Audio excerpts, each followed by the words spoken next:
this is an iHeart podcast. Guaranteed human. Support for the show comes from Public, the investing platform for those who take it seriously. On Public, you can build a multi-asset portfolio of stocks, bonds, options, crypto, and now generated assets, which allow you to turn any idea into an investable index with AI. It all starts with your prompt. From renewable energy companies with high free cash flow to semiconductor suppliers growing revenue over 20% year over year, you can literally type any prompt and put the AI to work. It screens thousands of stocks, builds a one-of-a-kind index, and lets you backtest it against the S&P 500. Then you can invest in a few clicks. Generated assets are like ETFs with infinite possibilities, completely customizable and based on your thesis, not someone else's. Go to public.com/podcast and earn an uncapped 1% bonus when you transfer your portfolio. That's public.com/podcast. Paid for by Public Investing. Brokerage services by Open to the Public Investing Inc. Member FINRA and SIPC. Advisory services by Public Advisors LLC, SEC registered advisor. Generated assets is an interactive analysis tool. Output is for informational purposes only and is not an investment recommendation or advice. Complete disclosures available at public.com/disclosures. You're listening to a podcast, so you're doing something else too, like maybe scrolling home listings on Redfin, saving places you like without thinking you'll get them, because that's what house hunting has become. But Redfin isn't built for endless browsing. It's built to help you find and own a home. Redfin agents close twice as many deals as other agents, which means when you find a place you love, you've got a real shot at getting it. Redfin helps turn saved listings into real addresses. Get started at redfin.com. Own the dream.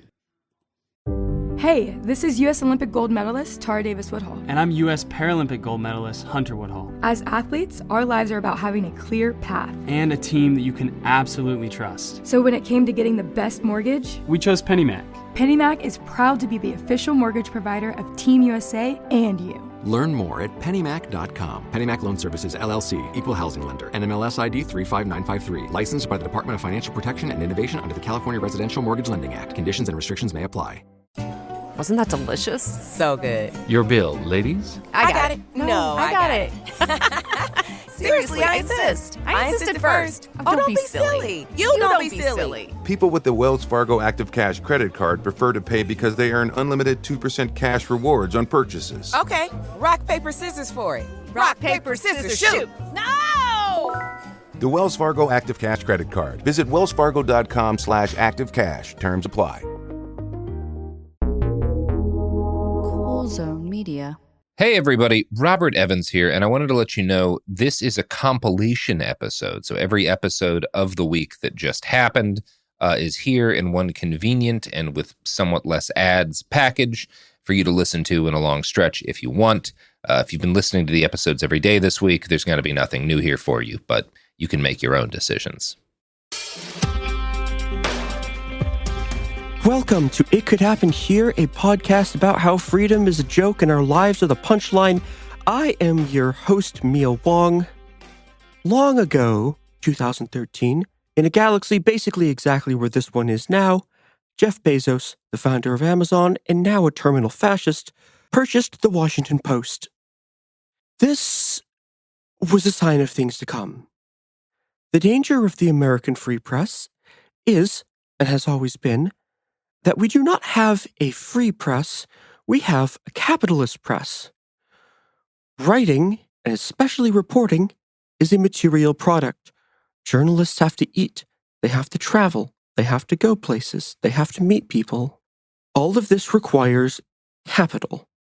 And the problem with all of this requiring capital is that capital is not a neutral entity, and the people who possess capital have interests.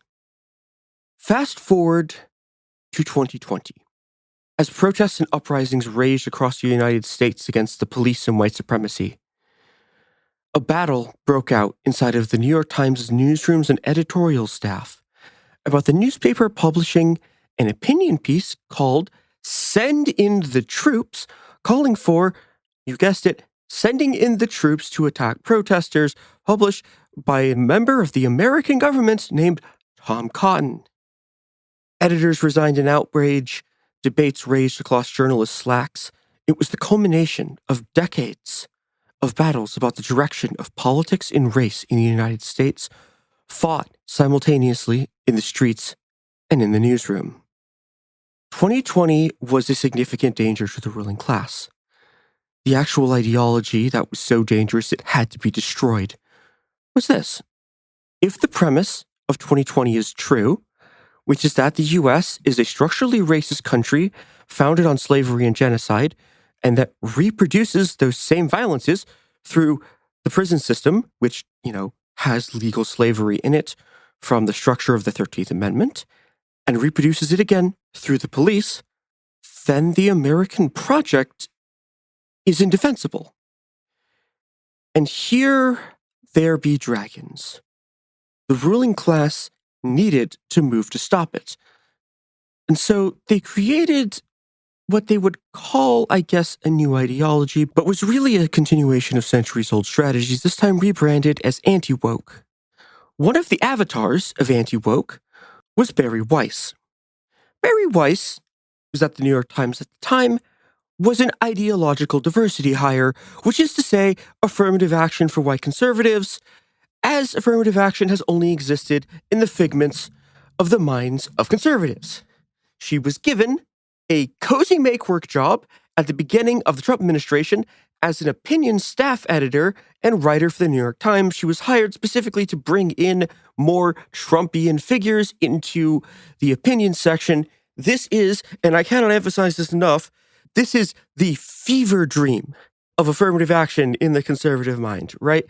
And these are going to be a bunch of people who really hate affirmative action. But again, what they are being given, they are being handed by the most important newspaper probably in the entire world. She was handed a job because she was a fucking right-winger.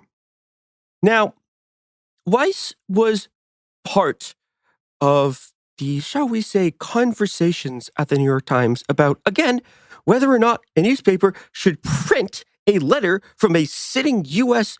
representative calling for the deployment of U.S. soldiers against the American people. And she saw this as an opportunity not to resist a obviously tyrannical program by, again, a sitting member of the United States government. She saw this as her moment to do a grift. Now, in this moment, she resigned from the New York Times in a huff, raving about the, quote, lack of ideological diversity, who had a giant rant about how the Twitter is not the masthead of the New York Times, blah, blah, blah, blah, blah, blah, blah. Which, again, I cannot emphasize this enough, that she was brought in as a right-wing affirmative action hire in order to appease the demand from, the ruling class, I guess, for, pro-Trump people. They already had a bunch of right-wingers. This is completely unhinged. But, she resigns and she does this big press tour in the right-wing press trying to talk about how she was canceled. And, of course, none of this ever even happened, right? We can debate the effect to which cancellation ever was even really a thing or did anything at all, but she was not canceled. She literally resigned of her own free will. She was not forced out. She chose to leave in order to pursue a career as a right-wing grifter in other fields, namely Substack, where she ran a newsletter that was sort of rebranded as it's a media outlet called the Free Press. It's no, this is Barry Weiss's Substack. Come on. What are we doing here? What are we doing here? Now, Weiss is not a journalist. She is a right-wing ideologue. She's also a hardline Zionist.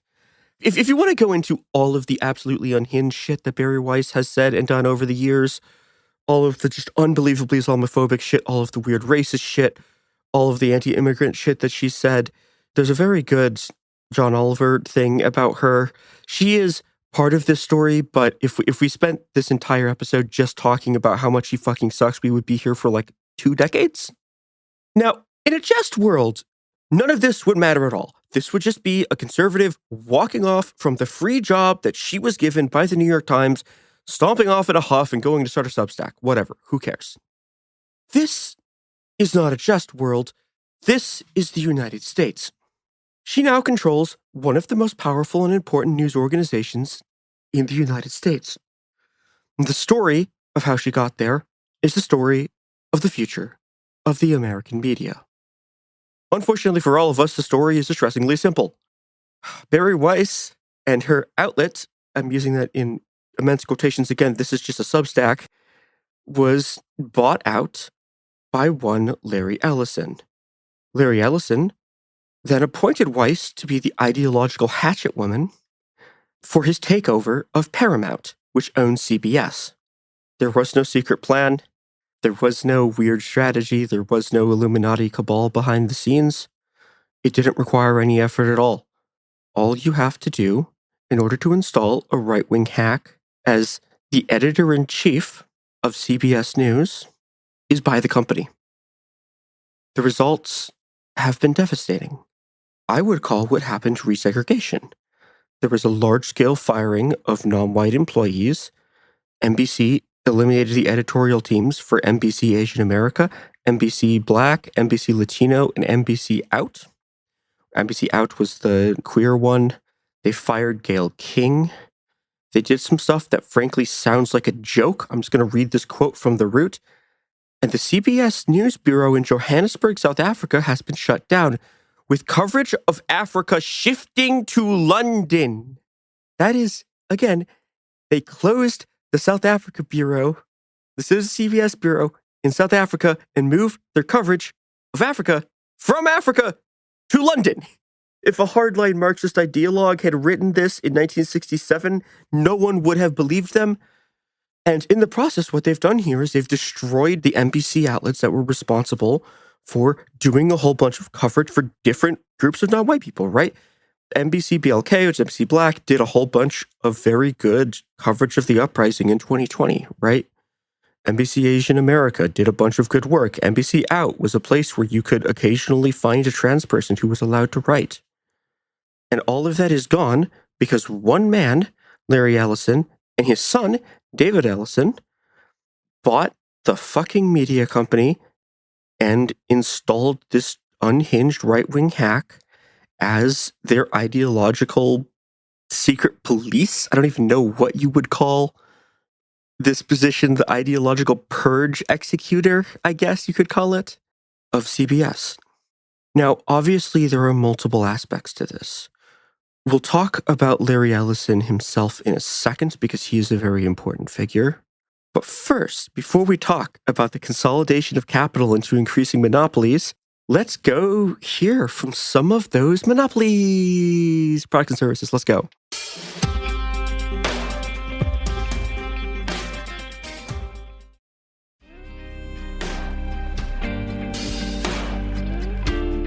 We are so back. One of the obvious driving factors behind what has become a right-wing fascist takeover of the media has been the consolidation of capital into increasing monopolies. Now, it's been a very, very famous thing in the US to say that most of American media is controlled by 5 companies. But here's the thing. Even those 5 companies, those can always be consolidated into fewer and fewer companies, right? As the companies start to struggle, as any one of them sees weakness in the other ones, you get attempts to buy them out. And this is what happens with Paramount, which is, again, the parent company that owns NBC. So the way that it's framed, if you read it in the press, is, oh, it was a merger between Skydance, which was Ellison's sort of outlet, and Paramount. But that's not really what happened. What happened was Paramount, was bought by Ellison and Skydance, and they were merged together after that. And this is a problem with the concentration of capital, right? As capital becomes increasingly more and more concentrated, and as there are individual people and also entities that control more and more capital, their ability to simply swallow the rest of their competition and consume it increases. And this is a significant advantage to the companies that get to swallow this capital. They get to absorb all of the intellectual property. And so now they have control over the property regimes that allow them to control cultural production. And as a sort of incidental bonus, they can take control of the media. Now, it's worth getting into the Ellisons themselves. Now, Larry Ellison, back in the halcyon days of 2020, was merely the 11th richest man in the world when he, quote, participated in a call shortly after the 2020 election that focused on strategies for contesting the legitimacy of the vote, according to court documents and a participant. The November 14th call included Lindsey Graham, Fox News host Sean Hannity, Jay Sekulow, an attorney for President Donald Trump, and James Bopp Jr., an attorney for True the Vote, a Texas-based nonprofit. True the Vote was a completely unhinged organization dedicated to overturning the 2020 election. by doing all these weird voter fraud things. And they had a strategy call, like their attorney had a strategy call with a bunch of Trump supporters, including one Larry Ellison. Now, again, that was back in 2020. Here in 2025, and now fighting with Elon Musk for the title of the richest person in the fucking world, Ellison said, and I quote, "We're going to have supervision.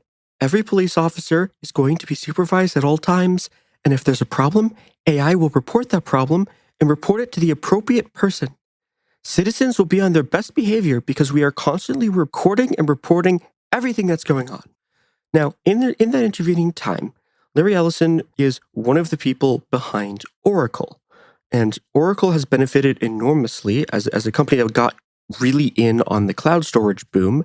They've benefited enormously from selling a bunch of shit to AI companies. Larry Ellison is also a huge AI supporter, a huge backer of AI, someone who wants to spread AI, and someone who wants to spread AI, very specifically, and this is very important, into surveillance technology. He is also one of the people who, as 2020 went on and as the last half decade has come on and as the giant sort of backlash against the uprising and as his attempt to reassert racism as the dominant ideology of the United States and to make sure that capital's hold over this country and that white supremacy's hold over this country would be maintained, he has become one of the large drivers of this entire project. He's not the only one. Jeff Bezos, as we started this program with, already owned the Washington Post. In 2025, he went in to very seriously change it. Jeff Bezos, on the now fascist Twitter, and we will get to that in a second too, wrote, and this was a letter that he sent to his staff, and this is the editorial section. "I'm writing to let you know about a change coming to our opinion pages. We are going to be writing every day in support and defense of two pillars, personal liberties and free markets. We'll cover other topics too, of course, but viewpoints opposing those pillars will be left to be published by others." David Shipley, who had been his hand-picked editor, resigned rather than lead the effort. It's not like Shipley had been like a leftist, right? But, I'm going to read another part of this letter. Quote, "I offered David Shipley, who I admire greatly because, he was the handpicked guy, the opportunity to lead this new chapter. I suggested to him that if the answer wasn't hell yes, then it had to be no. After careful consideration, David decided to step away." So, okay, what was actually happening here? He came in, was like, our board is not fascist enough, and if you're not going to make it more fascist, then get the fuck out of the way. And the guy he had picked to run the editorial board like 3 years ago went, "This is unacceptable. I cannot be involved in this," and left. And now, the Washington Post publishes pieces with titles like, quote, "Pam Bondi's welcome woke rollback. The Justice Department rescinds regulations encouraging racial preferences." And you can in some ways see all of the things that are coming together. Obviously, Bezos was a major supporter of the Trump administration, is a major supporter of the Trump administration, put a bunch of money into the unhinged Trump ballroom. And when he says Justice Department rescinds regulations encouraging racial preferences, they're talking about anti-discrimination ordinances, right? That's what they're actually talking about.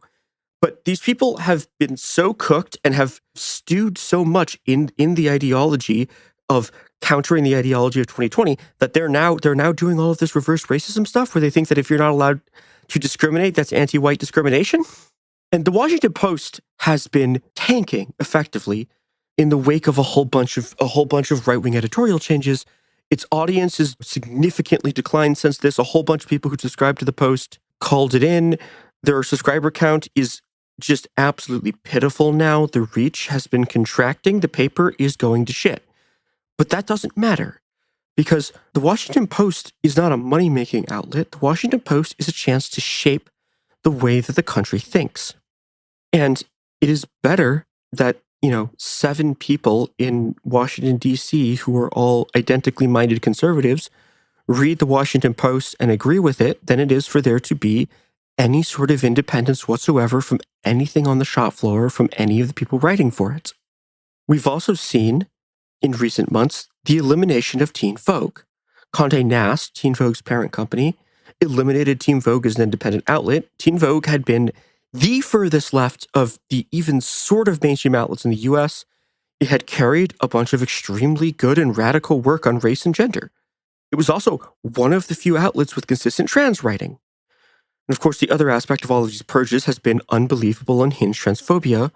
And this was them just destroying what had been a very, very important outlet on the left for telling the stories of non-white people, telling the stories of workers, and telling the stories of trans people. And they just destroyed it, even though, and this is actually very interesting, ever since Teen Vogue had, shifted to doing a bunch of leftist coverage and covering the protests against Donald Trump in his first administration, and had gone towards actually, talking about labor and talking about struggle and talking about unions and talking about, the experiences of people living under white supremacy, its readership had exploded. But again, that doesn't matter because it's bad for Donald Trump. And so we're seeing the ideological tightening consolidation of the media as what had been an outlet that allowed people to talk about shit was just destroyed. Now, speaking about outlets destroying things ideologically, hey, products and services, please don't destroy us. Woo!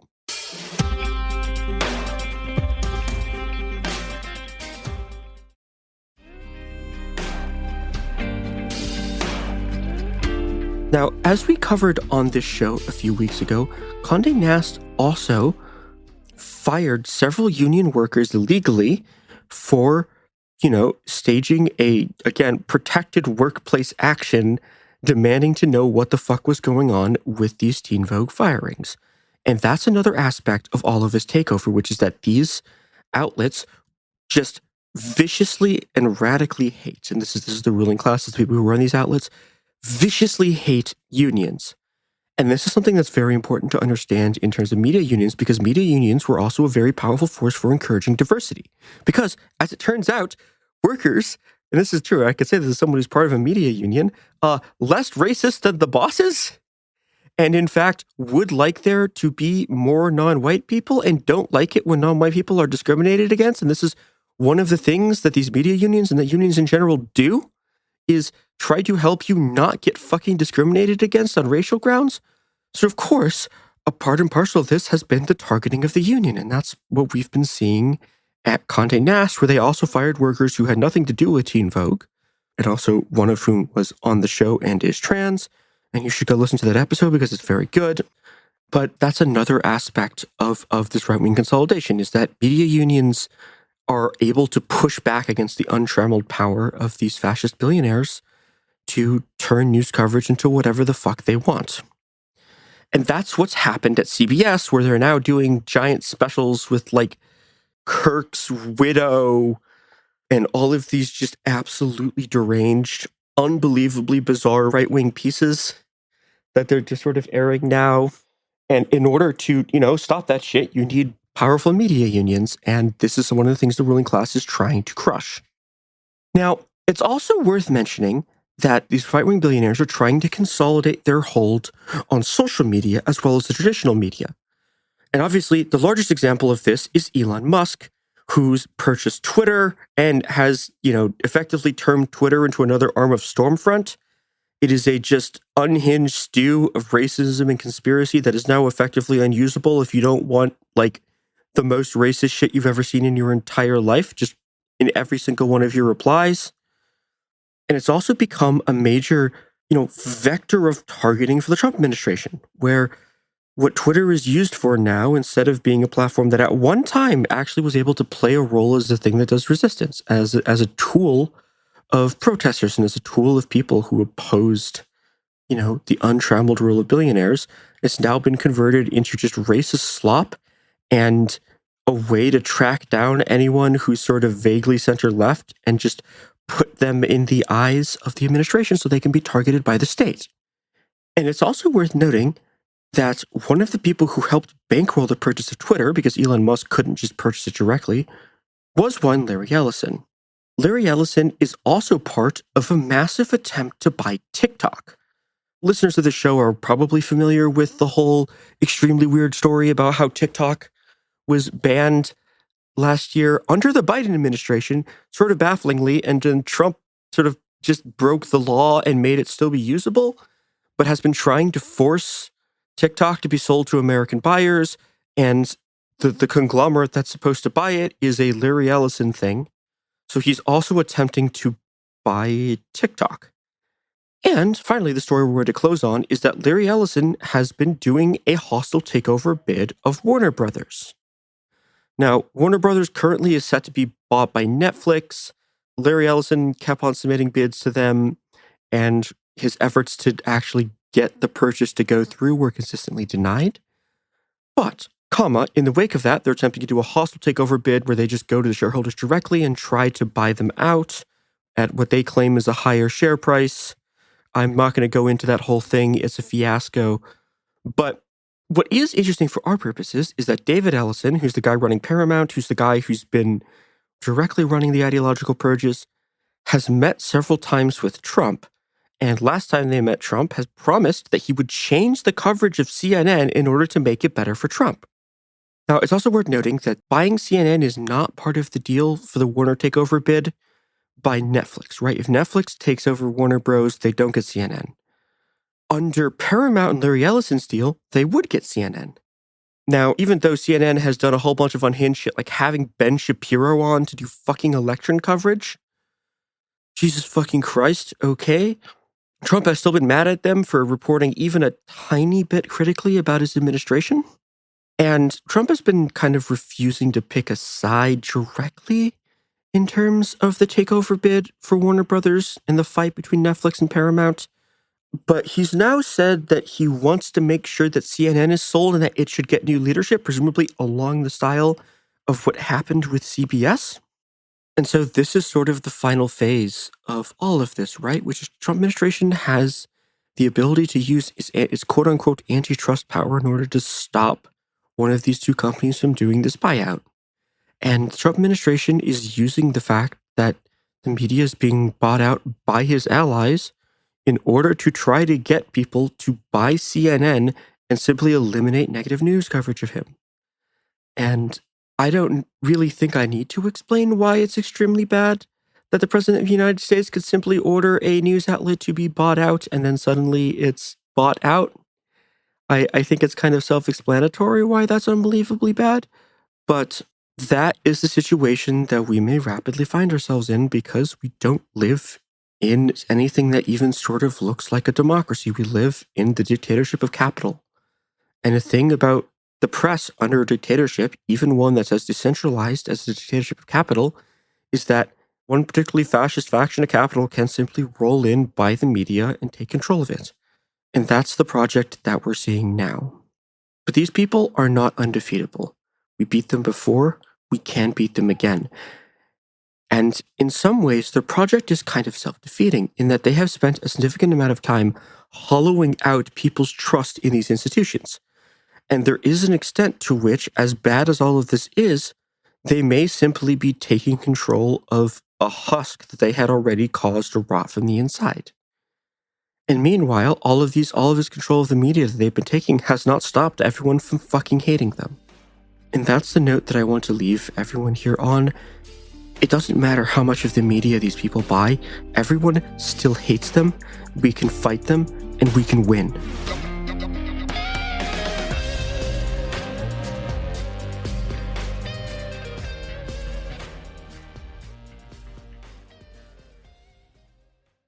Support for the show comes from Public, the investing platform for those who take it seriously. On Public, you can build a multi-asset portfolio of stocks, bonds, options, crypto, and now generated assets, which allow you to turn any idea into an investable index with AI. It all starts with your prompt. From renewable energy companies with high free cash flow to semiconductor suppliers growing revenue over 20% year over year, you can literally type any prompt and put the AI to work. It screens thousands of stocks, builds a one-of-a-kind index, and lets you backtest it against the S&P 500. 100. Then you can invest in a few clicks. Generated assets are like ETFs with infinite possibilities, completely customizable and based on your thesis, not someone else's. Go to public.com/podcast and earn an uncapped 1% bonus when you transfer your portfolio. That's public.com/podcast. Paid for by Public Investing. Brokerage services by Open to the Public Investing Inc. Member FINRA and SIPC. Advisory services by Public Advisors LLC, SEC registered advisor. Generated assets is an interactive analysis tool. Output is for informational purposes only and is not an investment recommendation or advice. Complete disclosures available at public.com/disclosures.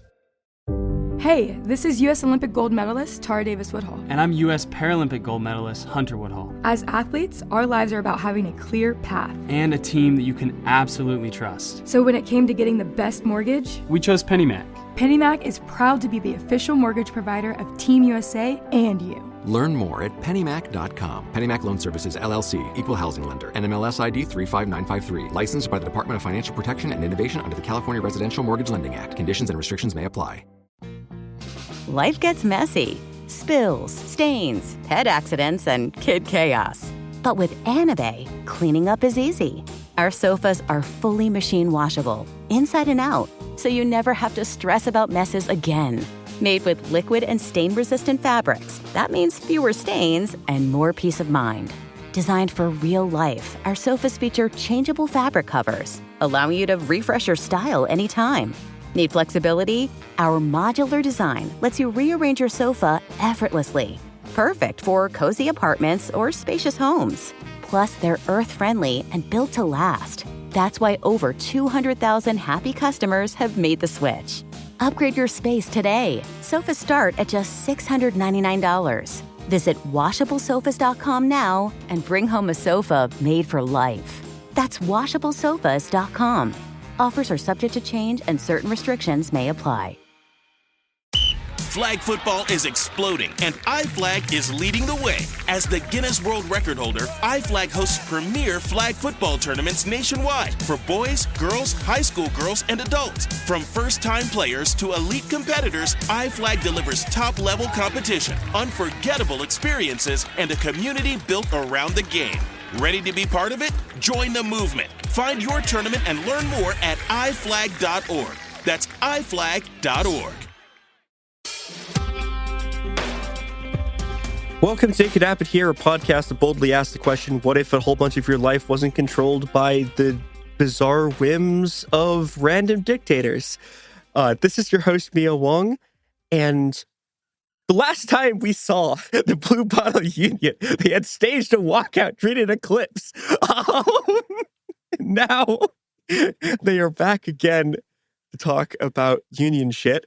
And yeah, with me is Alex Pine, who's the president of Blue Bottle Union, and Abby Sato, the secretary treasurer. Yeah, both of you two, welcome to the show. Hi. Thanks for having us both back on. Yes, thank you so much. Yeah, I'm really excited to talk about this because the last one, I gotta say, that was one of the absolute funniest union things I've ever heard. Yeah, I still can't get over how DHS got called on us when we tried to file for our election. So unhinged. Like, I feel like this is one of the things about doing the show is like, I'm like about to be 5 years into this, right? It's like you think you've seen it all, and then just like just the most unhinged bullshit you've ever heard in your entire life, because like just like the capacity for cruelty and inventiveness of bosses is effectively infinite. And so they can always find some bullshit to pull that you've never seen before. And they love to do it too. Yeah. This is one of the reasons why we unionize to begin with, is just because bosses can be petty tyrants. Yeah. And sometimes it seems like the only reason that they got into being a boss is because they want to be a petty tyrant, but don't have the soul for politics. Anyways, yeah, we unionized last May. For anybody that's unaware, Blue Bottle is a so-called specialty coffee chain that is owned entirely by Nestlé. Yes, that one that everyone regards as widely being evil. Yeah. See an extremely long episode that I did, for example, about Nestle chocolate and child labor. It's great. It's child slave labor. Good stuff. We love capitalism. And their coffee business is truly no better. Yeah. I mean, this is going to get wildly off topic before we even begin, but if anybody looks up the NGO Coffee Watch, they do a lot of great reporting and research on the supply chains of coffee, specifically Nestle's and Starbucks's, and it's all very ugly stuff. But Blue Bottle's a specialty coffee chain owned by Nestle. We unionized all 6 of their greater Boston locations in May of 2024. And this year, we added 4 locations in the East Bay area to our union in July. Hell yeah. Yeah. We also just concluded a multi-day strike as an independent union at the end of November, so Black Friday. Hell yeah. Hell yeah. Yeah. Yeah, so let's talk about that strike. Well, actually, I guess, okay. We should probably do the run-up to what has been happening until we got to that strike. I'm getting strike excited. No, this is how I've been in my mind since September, is just how do we make a strike happen? Hell yeah, hell yeah. Yeah, let's talk about like what the sort of lead up stuff to the action were, and let's talk about like what expanding was like. Yeah, Abby, do you want to talk about the lead up? Yeah, so since we unionized last May, we've had multiple staged walkouts. In September of last year, hell yeah. One of our union reps at the Harvard Square location was unjustly fired, so we did a walkout over her termination. We did a walkout in January of this past year after Blue Bottle completely refused to negotiate with us over the renovation of the Prudential Center, and a lot of employees were going to be losing out on almost $8 in tips an hour, which is just Christ. hundreds of dollars a month. And the company was like, oh, well, we bargained to an impasse, so we're just going to do whatever we want. Jesus we were like, Christ. okay, well, that's not how this works. No. Yeah, and then in May of this year, we did another walkout when they made the same argument that we bargained towards impasse when they tried to install security cameras. For anybody that's wondering, no, the cafes in Boston did not have cameras in them for the entire time that we were organizing or unionized until we began negotiating the installation of cameras as part of our contract. When they felt like they were done talking about cameras with us, they declared impasse, which they can't do because we were negotiating it as part of the contract. So they would have had to get to an impasse on the entire contract before doing it. Yeah. And their lawyer basically said, well, we weren't getting anywhere with that, so we're going to do it anyways. Oh, God. Labor law is so fun because it's like every boss breaks like 100 million labor laws a second, and then kind of nothing happens unless you force it to. It's just... Speaking of breaking weird labor laws, since we unionized, one nice thing that has happened was until May of this year, they were negotiating over serious discipline, so final written warnings or terminations with us. In effect, what this means is that they would sit down with us and just talk about why they felt like terminating someone was justified until they said we're not going to do anything else aside from fire them. But because of an NLRB ruling with Starbucks at the end of April, their lawyer said that they were done with that and they felt that they had no legal obligation to continue doing it. Oh, fun! Yeah, which is a break from past practice. And we have in writing them committing to negotiating over serious discipline with us. So less than a week after they say, we're not going to bargain over discipline with you anymore, they fire one coworker of ours, and our store immediately walked out over it. Hell yeah, hell yeah. Yeah, I continue to be proud of that walkout specifically because it wasn't planned and because it was over something that is pretty technical labor law-wise. Just the fact that they didn't negotiate over the termination. That rocks. Yeah. That's like... Girl who's read a bunch of weird labor history. This thing feels like a thing from fucking weird labor history. The thing it reminds me of is that there was this thing in, I think it was Zaragoza in Spain during like the 20s and 30s, where it was like this hyper militant labor, like union, like labor town. But they had a whole thing where they refused to strike over like improving economic conditions because they were like, this is bourgeois reformism, and they would only strike over political stuff. Hell yeah. But if you arrested like one person, like the whole fucking city would go out. It's like this rule. Like, yeah, no, we could just we could just fucking instantly get a fucking walkout to happen over them fucking with like kind of technical labor stuff. Like, this rocks. We love to see it. Yeah, I was on the floor that day that our coworker was fired. And I remember I went on my 10-minute break after she was fired. And there's like a pond behind our store. And I was literally throwing rocks into the pond. And I was like, this sucks so bad. And I'm so angry. And then I was like, wait, we're unionized. Hell yeah. I was like, wait a minute, we have a union. And I go back into the store and I was like, hey guys, if we don't walk out right now, then what is the point? Yeah. And everyone was like, yeah, actually, if we don't walk out now, what is the point? Hell yeah. Hell yeah. And then we all walked out, and it was really beautiful, actually. That's so sick. That's so beautiful. I don't know. There's some kind of metaphor for like, you walking in being like the first the rock hitting the pond and the first ripples going out and the whole thing. Oh, absolutely. Doing the strike, but like Yes. that's I don't know. That's gorgeous. I love it. That fucking rules. Congratulations. Yes. Hell yeah. One of my favorite things to say is that union is friendship and friendship is unions. Oh. And when your friend gets fired, you should be able to walk out. Yeah. Yeah. Just fuck that. Like seriously. Yeah. Yeah, and on the whole, we've had a, I think, pretty successful year, especially because I want to stress this, we're independent. So for all the walkouts that we've done, we've been able to replace the wages of baristas. Oh, that's really sick. If anybody listening to this wants to help us be able to do more walkouts, you can go to tinyurl.com/BBIU-strike. Will be in the description. Hell yeah. Because at this point, the company has realized that they can't break our solidarity in any meaningful way by resorting to scare tactics or delaying. And so now they've just resorted to straight up firing people because it's kind of like a break glass here in case of emergency thing where they're like, we're all out of ideas. What do we do? Yeah, it's just start trying to fire everyone. And that's what they've done. Yeah. Most recently, all the stores in both Boston and the East Bay area went on a 4-day strike this November because the company illegally fired Abby, executive board member named Nora, and an organizer of ours in the East Bay named Ashley, for all incredibly petty reasons. I don't know if you want to speak more to why you were fired, Abby. Yeah, so on the record, I was fired because I wore green pants. What?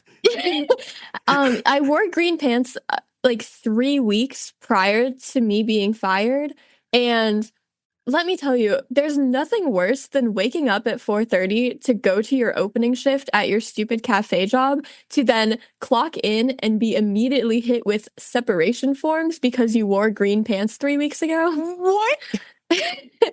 You must understand what a serious infraction it is to wear green pants, of course. I mean, clearly, the green pants that I've been wearing for the better part of 2 years, yeah. Firing Abby was generous, actually. She should have been put to death for the crime of wearing green pants, of course. Most likely.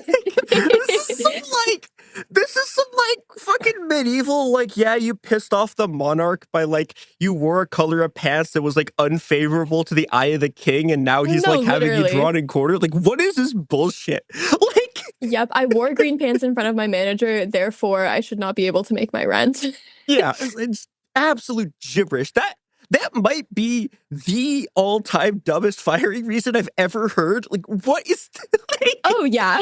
I mean, it's just so egregious because the managers know that I have a great rapport with all my coworkers. I'm friends with all of my coworkers, and they were like, how can we, make one of our longstanding employees who is good at their job, get fired? So green pants was the reasoning. And just the idea of your employer being able to control what color of pants you wear is a thing that just on a fundamental level would not be accepted with any other kind of authority. That's everyone immediately recognizes, wait, what the fuck? That's completely unhinged. Why should someone have the ability to tell you, no, you have to wear this color pants or you can't pay your rent and you can't eat? Oh, yeah. No.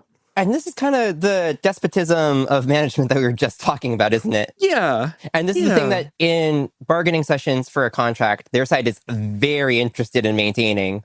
We've said multiple times that we want a better dress code policy, or at the very least, we don't want to waive our right to be able to wear union memorabilia on the floor. Uh-huh. And because he doesn't have any better ideas, their lawyer can only think to shoot that down by talking about how he doesn't, wear his sexuality on his shirt or... What? Yeah. Well, because he was like, why don't you want to be able to waive your right to wear union memorabilia on the floor? And we said, we want to be able to show pride that we're unionized and we want to be able to have more freedom for expression. Uh-huh. Because it's despotic to be able to have that level of control over what somebody does. Yeah. And then he said, well, I don't wear my sexuality on my shirt, and then realized that it was maybe inappropriate to say that. So then he talked about how he doesn't wear his daughters on his shirt. Which is a more convoluted point. Yeah. What? Well, because he's proud of his kids, I guess. What are we doing here? Come on. We gotta have better arguments than this. No, this guy is really full of bad arguments. If you want to hear bad arguments, you should sit down on the bargaining session where their lawyer goes on kind of incomprehensible tirades about how the free market in the aggregate will make sure that the best person will get promoted over time, or that the company will become more profitable or run with the most efficiency as an enterprise, because anything else would be illogical because they wouldn't produce more profit. But what does that have to do with labor law? Yeah, exactly. There's actually, this is, okay, someone I know who's a lawyer once told me that, like, this is not like a leftist. This is just like, she's just like a corporate lawyer. Once told me that the actual secret basis that doesn't exist of all corporate law is that there is actually nothing in the law that says a company has to make more money. Or that they even have the right to make money. Like, that doesn't exist. Like, that's not a thing. Like, you don't actually have a legal right to make more money. Like, you simply don't. That's not how this works.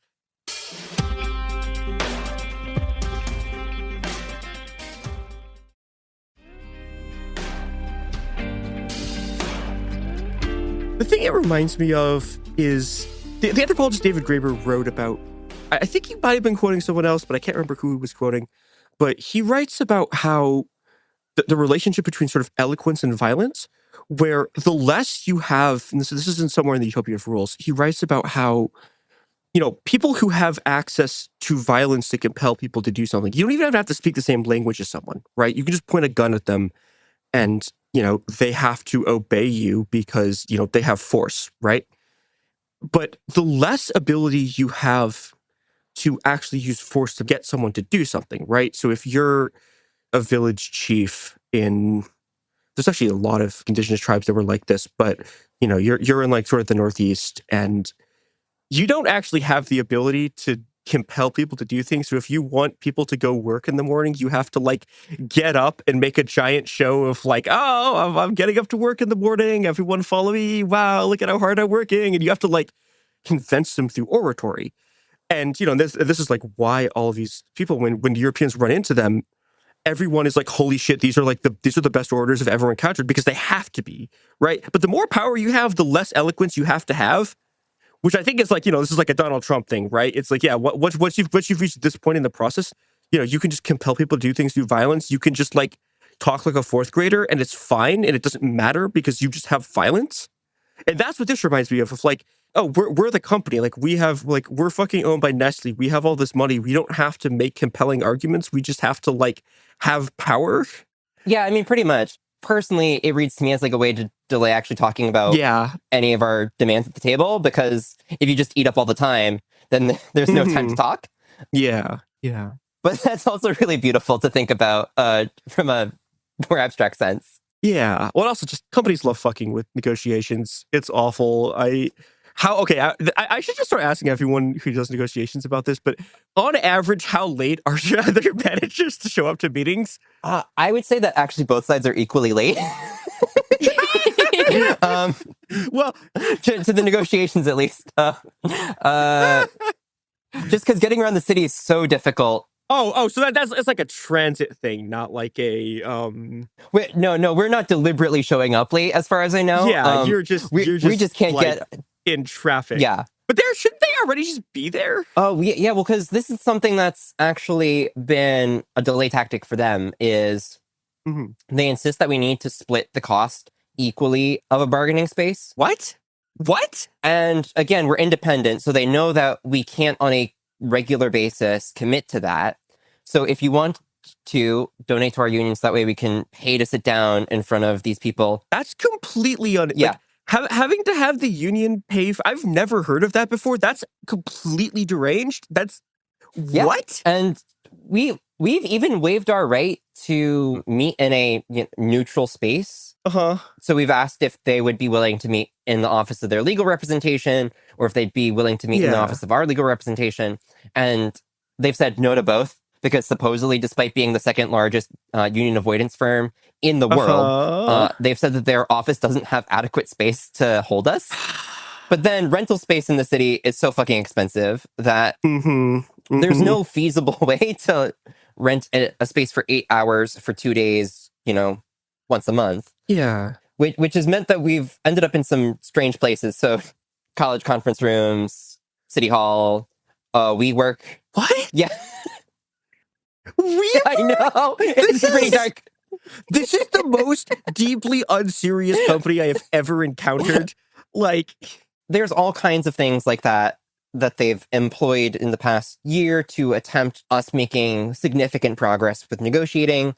And it wasn't until November this year that they finally gave us a counter on economics after we told them we would file a bad faith bargaining charge if they didn't. Mm-hmm.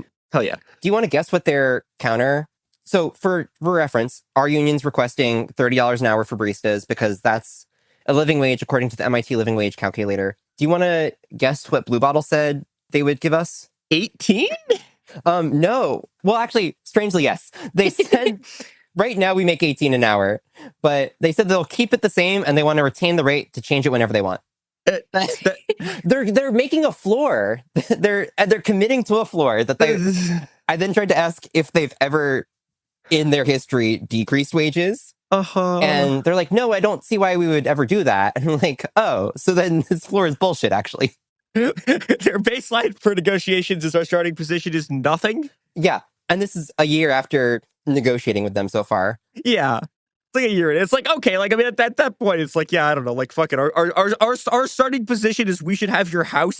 like, and this is like equally, like, come on. Like, you having their house is a more reasonable demand than our basic negotiating position is nothing.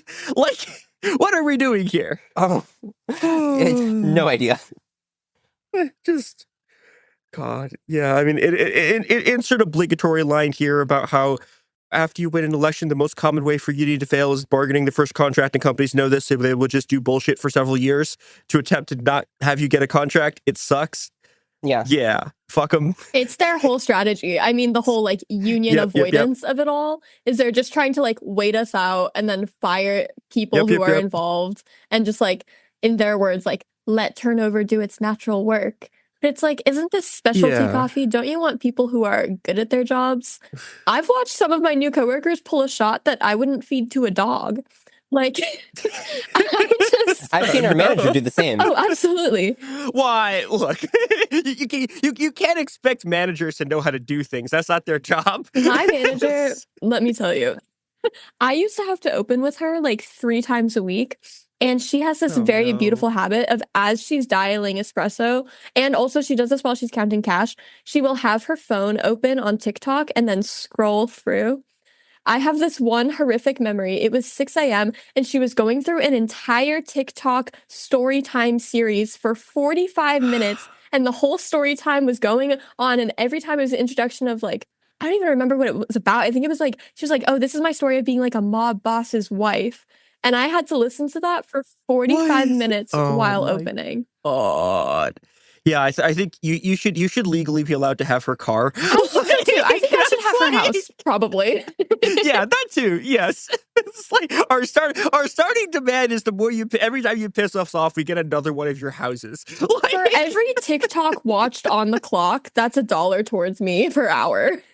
Yeah, like, what are we doing here? They're owned by Nestlé, but I don't think that there's enough money in the world that would be able to give you that, Abby. I'm so sorry. I know. I don't think I'll ever receive fair compensation. You'd really piss off the modern monetary theory people because they'd be like, no, even we can't account for this. No one can account for the emotional damage. We ran out of data in our Federal Reserve database. Like, oh, God. To recap, so in the past year, we've done multiple walkouts, unionized 4 locations in the East Bay area, and then after Abby was fired for bullshit reasons, along with 2 other organizers, we went on a 4-day strike, which included both cities, and we've done this entirely as an independent union against a company that is owned by Nestlé. Yeah. And interestingly, just because I'd be remiss to not mention this, the day that we ended our strike, there was an article published in Reuters, which was the most vibe-based reporting that I've ever seen, where it said, Nestlé explores sale of Blue Bottle coffee, sources say, where there's 3 unnamed sources. Incredible. That all say that Nestlé is considering or looking into selling Blue Bottle coffee. But interestingly, says here, quote, one source said Nestlé could decide to sell the cafes, but retain the brand's intellectual property to continue selling the products, end quote. What are we doing here? This is like... Yeah. Yeah, I mean, it's interesting as a tell because personally, I think it's just a scare tactic. Yeah. like I could consider walking into traffic. I could be looking into my options for how fast a car would hit me. But that doesn't mean anything. Like, union considering expropriating the mansions. Nestle CEOs, like, we're in an exploratory committee. Sources say. Yeah, I don't think they'd publish that in Reuters, but it's interesting that they would even say that, because like the entire value that Blue Bottle offers Nestle is to be able to put the brand onto, Nespresso pods or whatever. Mm-hmm. And also just very weird timing with the strike ending the same day it comes out. Yep. They are so scared. They really They are. are scared shitless, and they don't know what to do about it. And they're breaking glass left and right, trying to maintain power.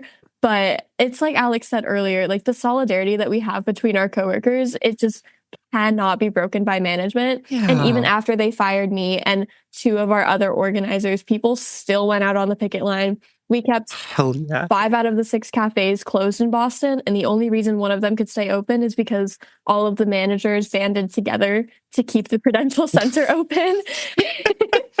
I would hate to know. The worst coffee I ever was going to served. say, I don't think a single latte went out correctly that day. But hey, at least they could still collect their $9 per latte. So if you got food poisoning on the dates of the strike for going to this, getting served manager coffee. If you had a bad experience during the strike at the Prudential Center, just know that that was not union-made coffee, and we would never do that to you.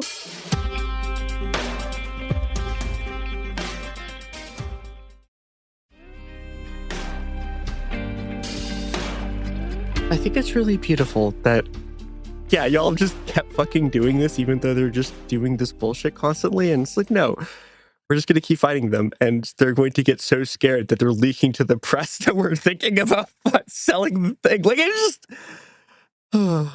We're a lot further along than I thought we would ever get. Yeah.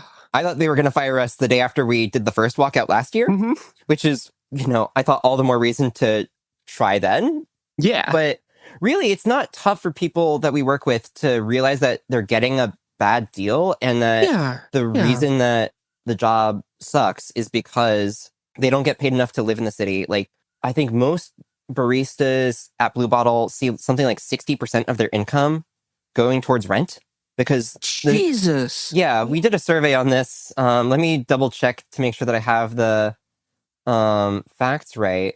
But yeah, this is from, March, so it's a little bit old data. We'll do another survey soon. But most Blue Bottle baristas are rent burdened, spending more than 30% of their income on rent. The median rent paid by Blue Bottle employees being $1,045, which is the equivalent of 150 New Orleans style iced coffees.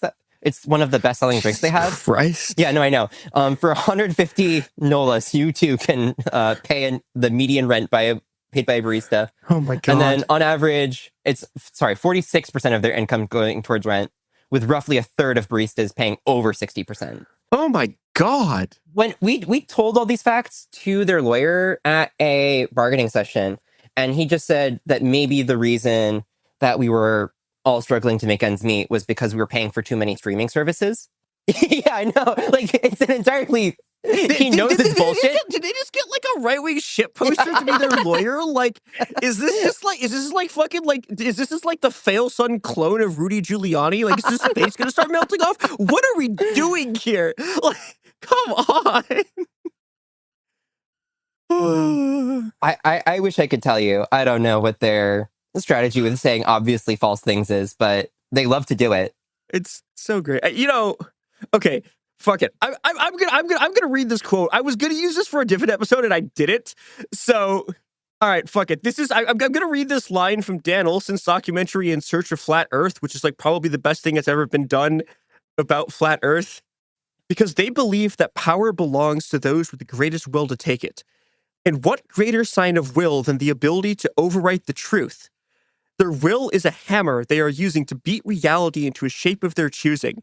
A simple world where reality is exactly what it looks like through their eyes, devoid of complexity, devoid of change, where they are right and their enemies are silent. They are trying to build a flat Earth. And that's just this shit. They're just like, no, fuck you. We can say whatever the fuck we want because we think because this is an expression of just power, even though we know that we're lying and you know that you're lying, is... I mean, if you want to talk about expression of power, you should read their management's rights clause. Sorry, their so-called management's rights clause. Oh, God. Let me see if I can pull that up. So just to clarify, so management's rights is a clause that can be found in some union contracts because of collaborationists within unions in the 50s deciding that they actually didn't want to go for complete worker control of the means of production. They just wanted to collaborate with management in order to get a better deal for wages. I'm not going to comment on the history of that, but that's why they feel like they can include this in negotiations right now. We haven't agreed to any management's rights. But, quote, it is agreed that the management of the company's business and the direction of its working forces are vested exclusively in the company, and that the company retains all rights that it had before the execution of this agreement, unless a right is clearly contracted away in this agreement by language that is specific and unambiguous. These retained company rights include, but are not limited to, the following examples: the right to direct and supervise the work of its employees, the right to hire, promote, demote, transfer, and to discipline or discharge employees, the right to create or eliminate jobs and to determine wage rates for newly created or materially modified jobs, the right to determine training requirements and provide training to employees, the right to uniform and attire standards, the right to plan, direct, and control operations, the right to determine products to be sold, services, and products to be procured, used, and or distributed, the right to determine the type and quantity of machines, equipment, location of cafes, the right to determine the amount and quality of work needed, the right to determine schedules of cafe operations, the right to determine the number of employees needed, the right to determine the work schedule of employees, the right to lay off employees or relieve employees from work because of lack of work, the right to discontinue or introduce new or improved methods, operating practices, and cafes, the right to change the content of jobs and the qualification for such jobs, and the right to establish, modify, and enforce work rules of conduct or policies and discipline employees who violate such rules or policies, the right to establish, modify, oh, Jesus Christ. I forgot how bad it is. And enforce. I haven't read this in a while, and I forgot how bad it is. Wow. Oh, God. Because basically what they're saying is, we want to be able to control everything that you do, and this is our... They never say where they believe this right comes from. They don't make, like, an argument from naturalism where, like, we are vested by the universal power of management to be able to do this. They don't make any historical argument for it where, oh, this is, you know, because of the contracts that have been negotiated since the 50s, something that's fairly standard, and we think that we have the right to because of, like, longstanding precedent. They just think that they should be able to control fucking everything. Yeah. Which is not unsurprising for Nestlé. Yeah. Yeah.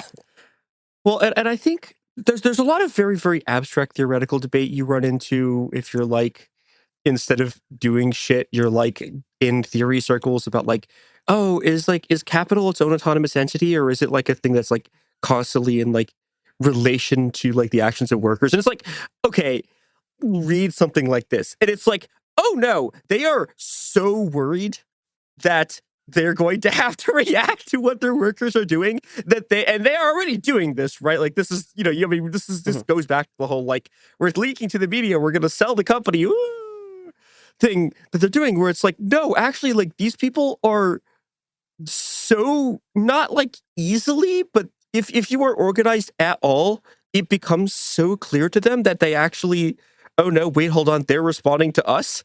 Like, they're not just purely the only thing that gets to, like, drive history forward and decide literally everything about your life. The moment you, like, try to claw it away from them, they see how fragile it is. And they're like, no, actually, we got to spell out the fact that we got to fucking dress you in whatever clothes we want you to wear. And it's like, okay, this is, like, a thing that only exists if you do not resist them at all. But, like, no, if you fucking fight them, they have to fucking write all this shit down that they think they've always been able to do. And it's ridiculous. And to hear it all in a bullet form, like, in literally just a bullet list, like, every single aspect of my life and everything that I've ever loved or thought was important to me in a list of what they think they can control, is just crazy. And then we have to go back and say, okay, well, do you see how off base you are? Yeah. And then they make us sound like the crazy ones for wanting to live a good life and be able to, like, you know, make ends meet. Pay less than 60% of our income towards rent. Yeah. Yeah. Like, take a vacation, maybe. Yeah. One other thing that I think is a great point about how it's actually capital responding to the organization of baristas, people, workers, whatever, is they haven't done it recently, but last summer they sent a very long-winded and angry email about all the bargaining updates and press that the union was getting. They're so mad at me that I'm good at my job. And then this past summer, after we did 2 walkouts in fairly quick succession in response to 2 different things, they attempted to accuse us of intermittent striking just because they were so scared. They didn't know what else to do to try and be like, you didn't own me. I'm not mad. Please don't put in the news that I'm mad. Their lawyer even said in a bargaining session later on that he had a less than 75% chance of ever winning that argument at the board. Oh my God. But they were just so mad that we walked out twice in May that they tried to claim that it was unprotected, but that they were being benevolent by not disciplining anyone for it. God. And they haven't really given much of a response to our multi-day strike yet, aside from their lawyer emailing us earlier this week to ask us for our entire legal justification for why the terminations of Abby, Nora, and Ashley were illegal, and what legal justification do we have to say that they're negotiating a contract in bad faith, which is like the NLRA. Yeah. Like, what are we doing here? Oh, God. Yeah, so what's coming up next for y'all? What's the next stage? If you or anybody that you know either works at a Blue Bottle or wants to apply to a Blue Bottle to help organize it, please reach out to us by email at bluebottleunion@gmail.com. If you want to support our independent unionism and help us remain independent and be able to go on multiple day strikes, which clearly piss off our Nestlé overlords, you can donate to us at tinyurl.com/BBIU-strike, unless or until we have a contract or they reinstate Abby, Nora, Ashley, and fingers crossed, hopefully not myself. We're calling on a boycott of all Blue Bottle coffee products. Hell yeah. I have no idea what the overlap between It Could Happen Here listeners and Blue Bottle customers is. You'd be surprised. But no, I'm sure. There's a lot of them out there. I don't know. Look, judging by the shit I have heard from our listeners, I love you all. Some of you are on some wild shit, and some of you are not the people you would expect to be. So... Yeah, so don't buy Blue Bottle. If some of the things that we've said about the bargaining sessions sounds too absurd to be true to you, then you can go to bluebottleunion.org, and under the tab for baristas, you can read every bargaining update where we publish all of the proposals that the company has given us so far. You can read the shit that they make us read in the bargaining sessions. Yeah, so that's what's next in like the next month or so. There's other things that we're working on that we can't talk about yet. Hell yeah. Love this. Yeah. I'm trying so hard not to just read half the end or a speech. Authority is the mask of fear. Tyranny is brittle. If there ever were a time to read it, there's no time like the present. You know what? Fuck it. We're doing it. We're doing it. The imperial need for control is so desperate because it is so unnatural. Tyranny requires constant effort. It breaks. It leaks. Authority is brittle. Oppression is the mask of fear. Remember that. And know this. The day will come when all of these skirmishes and battles, these moments of defiance, will have flooded the banks of the Empire's authority, and then there will be one too many. One single thing will break the siege. Remember this. Try. And that's my message to you all. You can fight your own bosses too, and you can beat them, and you can watch them running around in terror like fucking chickens with their head cut off, and you can get shit from them that they never would have wanted to give you in the first place.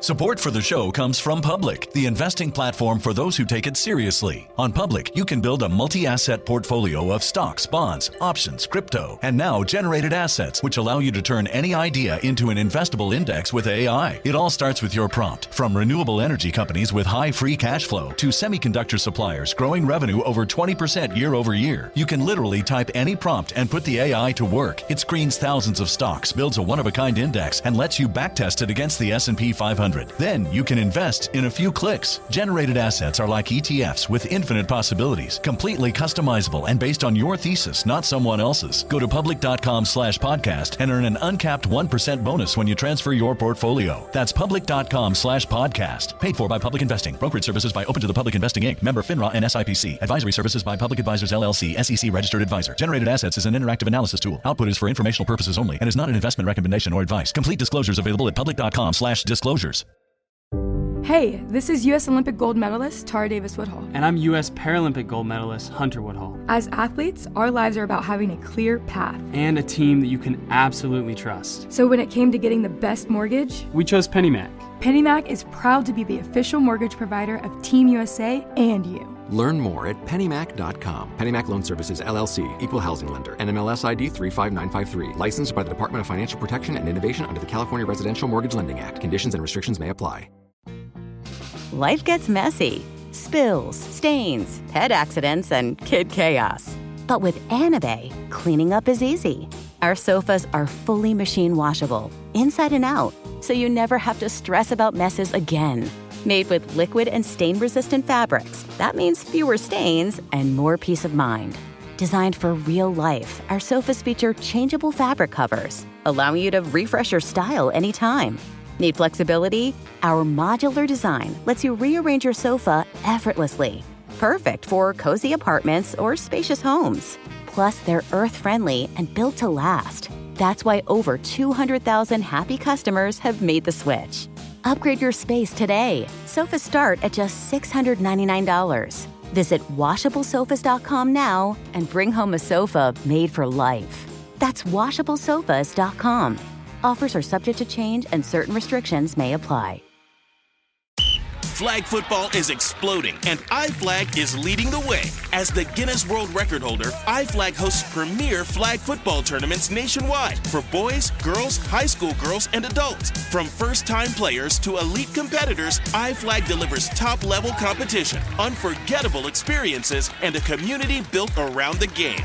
Ready to be part of it? Join the movement. Find your tournament and learn more at iflag.org. That's iflag.org. So there's a revolution long forgotten that was tucked in a corner of the Caribbean. For those outside of the region, it's probably quite far from mind. You know, when most people think of Caribbean revolutionaries, they think of Cuba. But at the time, the rise and fall of the Grenada Revolution was everything. Hello and welcome to It Could Happen Here. I'm Andrew Sage, your Trinidadian host of It Could Happen Here, and I'm joined by James, your American-British co-host. American-British? Yeah, I don't really know how to say that. Like, which order should that hyphen be in? Yeah. I don't know which way I'm supposed to hyphenate, because like we don't hyphenate white people, which is a very American thing. But yeah, glad to be here. I always enjoy learning more about this part of the world from you. I'm glad. And, you know, as we speak, I'm hearing helicopters overhead. And no, it's really a reminder of the times that we are living in. Yeah. Last night, there were quite a few stealth helicopters flying overhead, quite close to the ground. About 3 of them. Wow. All the lights were off. So it seems to be a ramping up and escalation in some ways, or just a continuation of the existing military presence. Yeah, jeez. And as we're talking about military presence in the US, which is something that I spoke about on this podcast before, you can go and check it out.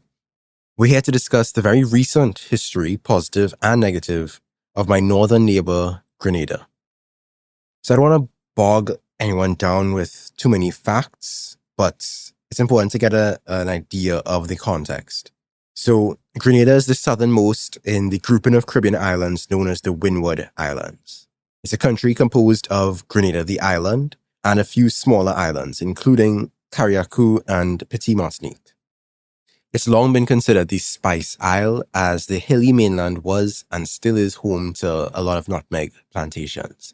They currently have a predominantly African population of just over 117,000, sharing a country merely 344 kilometers squared, or 133 square miles. For reference, the 5 boroughs of New York City collectively make up 778.18 kilometers squared, or 300.46 square miles. So Grenada is small. New York is big, but Grenada is also quite small. For reference, it's slightly larger than Queens, but far less populated and far less dense. So we're talking small island state par excellence, and yet it has sat at the center of one of the most critical events in Caribbean history. And it might be one of the sites of yet another such incident. In light of the United States' request to Grenada on October 9th to establish a temporary military radar base at the infamous Maurice Bishop International Airport, a request which has not yet received a conclusive response more than a month later at the time of me recording this. So I thought it apt to finally talk about this moment in history. I went to my library and got a copy of Grenada, Revolution and Invasion, a compendium of essays from various perspectives on the topic arranged by Patsy Lewis et al. That provided the basis of my research, particularly the essay by Merle Collins, a Grenadian poet and novelist. I also drew some of the radical background lore from Fundi, aka Joseph Edwards, an underappreciated autonomous radical hailing from Jamaica, who spoke about the situation in None Shall Escape, all linked in the show notes. So I don't want to get too deep into the history prior to what's immediately relevant to today's topic. I'll keep things brief. A couple hundred Amerindians lived in Grenada prior to the European invasion. Human settlement may have been as early as 3500 BCE, but most definitely by the 2nd century CE. Spain, upon stumbling upon it, claimed it but never settled it. England attempted to settle it but was driven out by the indigenous inhabitants. And eventually, the island was settled and subjugated by the French, who engaged in a protracted war against the indigenous between today's Grenada, Dominica, and St. Vincent and the Grenadines throughout the 17th century. There's this narrative that the Europeans came and they just easily conquered the entirety of the Americas. And it's important to lay that myth to rest. There was, of course, the very tragic Great Dying that was responsible for a vast majority of the indigenous population losing their lives to the disease. In some cases, intentionally weaponized by the Europeans. But despite differences in their weaponry, the Europeans did not have an easy time conquering the islands or conquering the Americas at all. In many cases, they did not succeed in conquering islands for many decades or centuries of struggle. But eventually, Grenada was established as a colony of over 15,000 enslaved Africans by 1763. A year prior, in 1762, Britain took over the island from the French as part of the 7 Years' War, and the island was formally ceded to Britain in 1763. By 1807, Britain had brought 114,000 slaves to Grenada. By 1838, slavery was abolished. In 1877, Grenada became a crown colony, and fast forward a little further, under modified crown colony status, the wealthiest 4% of Grenadians were allowed to vote. Eric Gairy founded the Grenada United Labour Party, or GULP, in 1950, initially as a trade union, which led to the 1951 general strike for better working conditions. Buildings were set on fire in this time, and this is in a broader regional context of radicalism and agitation for independence in the post-World War II reality, which would intensify after many of the islands had already gained their independence. Eventually, Grenada got elections based on universal adult suffrage in 1951, and Eric Gairy's party, GULP, won. This is before they got independence, though, in a time when the English-speaking Caribbean was trying to establish a West Indies federation between 1958 and 1962. It didn't succeed. Jamaica seceded and then Trinidad, so it fell apart. And after the fall of the Federation, Grenada became an associated state in 1967, then finally gained full independence from Britain in 1974, again under the leadership of Eric Gairy, who became the first Prime Minister of Grenada. The late 60s and early 70s were a radical time in general, so that's setting the stage for what comes next in Grenada. The rise of the new dual movement led by Maurice Bishop. You see, as Fundi found, in this time we also had quite a few other confrontations going on across the Hispanophone, Francophone, Dutchophone, and Anglophone Caribbeans. In 1965, you had the popular revolt in the Dominican Republic against the military coup that was drowned in blood by the U.S. invasion. In 1967, you had a spontaneous rebellion of agricultural workers in Guadeloupe. In 1968, black folks in Bermuda rioted against the racist and colonialist control that dominated the island. In 1969, there was a violent confrontation against U.S. soldiers by students and workers protesting the U.S. occupation of the Panama Canal Zone. Curacao was shaken by wildcat strikes of workers. Riots by employed and unemployed as well. Labor unrest was breaking out in Suriname, leading to a general strike. Antigua had riots, strikes, and demonstrations over several years. Jamaica had workers at the Western Meat Packers establish democratic control of their trade union local, taking full control over their union dues and negotiating with their employer without official mediators to manage the sugar workers in the local community directly. And of course, infamously, in 1970, Trinidad was shaken up as workers, academics, and small farmers linked up against the system led by the government of Prime Minister Eric Williams. And after years of his rule under the slogan Master Day Done, the people erupted against the neo-colonial system. Despite being ruled by this black leader, the hundreds of people in the streets championed black power, understanding what was needed was a people's politics in which new institutions could emerge. This Black Power revolution in Trinidad was inspired in part by the Black Civil Rights struggle in the United States, while also seeking to unite the African and Indian populations in Trinidad. After an attempted mutiny by the army and Venezuelan and American gunboats standing by ready to intervene, the military surrendered, the revolutionary initiative shifted away from the masses, and Dr. Eric Williams was saved. By 1973, a few armed guerrillas remained in the hills of Trinidad, but eventually their struggle was snuffed out by 1975. In Guadeloupe, you had wildcat strikes taking place. Guyana had wildcat strikes against the American and Canadian-owned bauxite companies. Suriname had another general strike. St. Lucia experienced a wildcat strike. Dominica attempted to seize the British-owned Castle Bruce estates. In Jamaica, there was a wave of appropriations from banks, warehouses, stores, betting shops, and more across Kingston, and demonstrations initiated by students and workers against police brutality and for the release of prisoners. And in 1979, Nicaragua had their revolution against the U.S. allied government.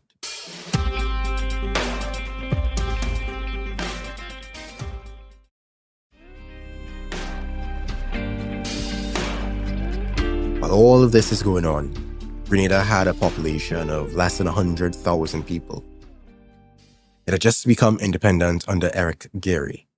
And Eric Gairy's an interesting fella because you'll see some aspects of him mirrored later on. He came to power in 1951 with the wave of universal suffrage. He was 29 years old at the time. He had previously been a worker organizer in Aruba and was expelled from the island for that very reason. He spent decades in politics as a champion of agricultural workers. But younger generations were not as excited about him. They recognized his financial corruption, his penchant for rigged elections, and of course his use of secret police that were repressive to the people. So as Grenada is making steps towards becoming independent, the people did not want him to be the leader of independence. There were strikes against him even before the revolution. But see, Gairy was carrying on this tradition that was set up by the British, whether he knew it or not. He may have had this radical start as a worker organizer, but he came to carry on colonial interests. You know, he started off as a union man, but he turned against the workers. And even the British at one point had been scared of him as an organizer and had trepidations about him as an independent leader. But they still chose him and preferred him at the risk of maybe a more radical version of him leading an independent Grenada. And then came the New Jewel movement. Now, the New Jewel movement is actually a combination of two groups. You had the Movement for Assemblies of the People, which was founded by Maurice Bishop, a lawyer who had studied in Britain, and you had the Joint Endeavour for Welfare, Education and Liberation, or JEWEL, which was founded by Howard University economics student Unison Whiteman. They were also joined by Bernard Cord, an economics lecturer at UB St. Augustine in Trinidad and Tobago. So at first, in terms of their politics, they really wanted popular assemblies and that sort of thing. But actually, let me get into the background of the Caribbean left. Yeah. You see, in the 1950s, there was an upheaval. Radicals had been shifting from the sort of Stalinism that had become popular in the post-World War II era towards a more critical sort of Trotskyism or Maoism. Yeah. C. Lord James and George Patmore, both based in London, were already advocating independence for Africa and the Caribbean, rejecting the Stalinist idea that liberation should wait until after World War II. C. Lord James is an interesting figure politically to me because while he was ostensibly a Trotskyist, he was in many ways unorthodox in his approach to those politics. Yeah. C.L.R. James's book, I'm trying to remember if it's called Beyond a Boundary or Beyond the Boundary. Beyond the Boundary. Yeah, it's a great book. It's the only book about cricket that I've ever read, and that's the only one that I've ever enjoyed. I'm not a big cricket appreciator. But as a sports historian, that book was foundational to how I approached my dissertation. And as such, I've always had a really a soft spot for him. As someone who, did sports for a living and academia for a living, I saw a really positive example of the role that both of those can play in liberation struggles in his writing. Yeah. Yeah. It's one I'd encourage everyone to read if you're looking for a book. It's his writing is very readable, his historical writing, which I, at the time of my life when I was in grad school, I very much appreciated someone who wrote something that wasn't self-consciously trying to be dense and impenetrable to make them seem intelligent. His intelligence comes through just fine. Indeed. I've had a soft spot for him as well for some time, particularly after reading The Black Jacobins. Yeah, used to assign that one a lot. And I would say that the Caribbean left at the time also had a bit of a soft spot for him because they were heavily influenced by his writings. Yeah. In his 1956 pamphlet, Facing Reality, which was about the Hungarian Revolution, ended up becoming a profound influence on West Indian radicals, as it had revealed the potential of workers' councils and done a lot to expose the authoritarianism of the Soviet model. Yeah. This is something that Fundi wrote about and highlighted as he's given his sort of discussion of the origins and trajectory of the Caribbean left. So in the 1960s and 70s, radical thought across the Caribbean was shaped by these more democratic socialist ideals.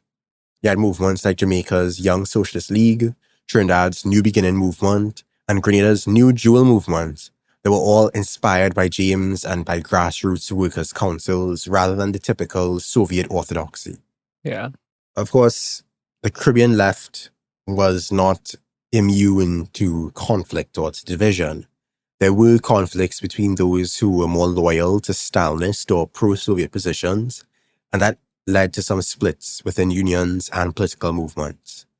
Now, initially, the New Jewel movement was leaning in that participatory democratic direction, but eventually they ended up going into studying Marxism-Leninism more. Now, really at first, they mainly wanted Gary out, but later they went into Marxism-Leninism and transformed the movement into a proper political party of the vanguard variety in an effort to unseat Gary. They started building some momentum and immediately faced consequences. In 1973, Bishop, Whiteman, and others got beaten up and arrested by Gary's secret police multiple times. Bishop's own father was shot and killed by Gary's forces. Oh, wow. And the high schoolers that were also taking a stand against Gary at the time were facing repression and violence. Now, in 1974, independence was won, but sadly under Gary and his notorious secret police, which were, by the way, called the Mongoose Gang. Now, there was already suspicions of potential election fraud, and it wasn't helped by the fact that his Mongoose Gang was known to intimidate people. But in 1976, despite this fraud political landscape, Bishop won a leadership role as opposition and became known across the country, in a country as small as Grenada, as someone charismatic, personable, relatable. The New Jewel movement started to build a reputation for being connected to the people, engage with students, engage with pro bono work in some cases. As I mentioned, some of them were lawyers. And they were youthful. They were bringing a youthful energy to the sort of old guard, colonial era politics of Eric Gary and his ilk.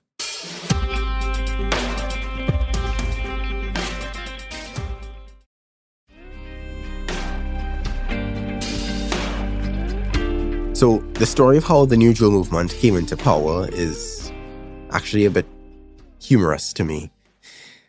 On the 13th of March, 1979, Gary went to the UN meeting in New York that was happening at the time. And as the saying goes, when the cat's away, the mice will play. In this case, while the cat was away, the New Jewel movement pulled off a coup. A completely bloodless coup. They took control of the army barracks and the radio. When they went on the radio, and this is the funny part to me, they told people to go to police stations and demand that they put up white flags of surrender. And the population was so anti-Gary that they did it. Oh, wow. They just walked up into the police stations and they're like, yeah, put up these white flags. And the police said, yeah, sure.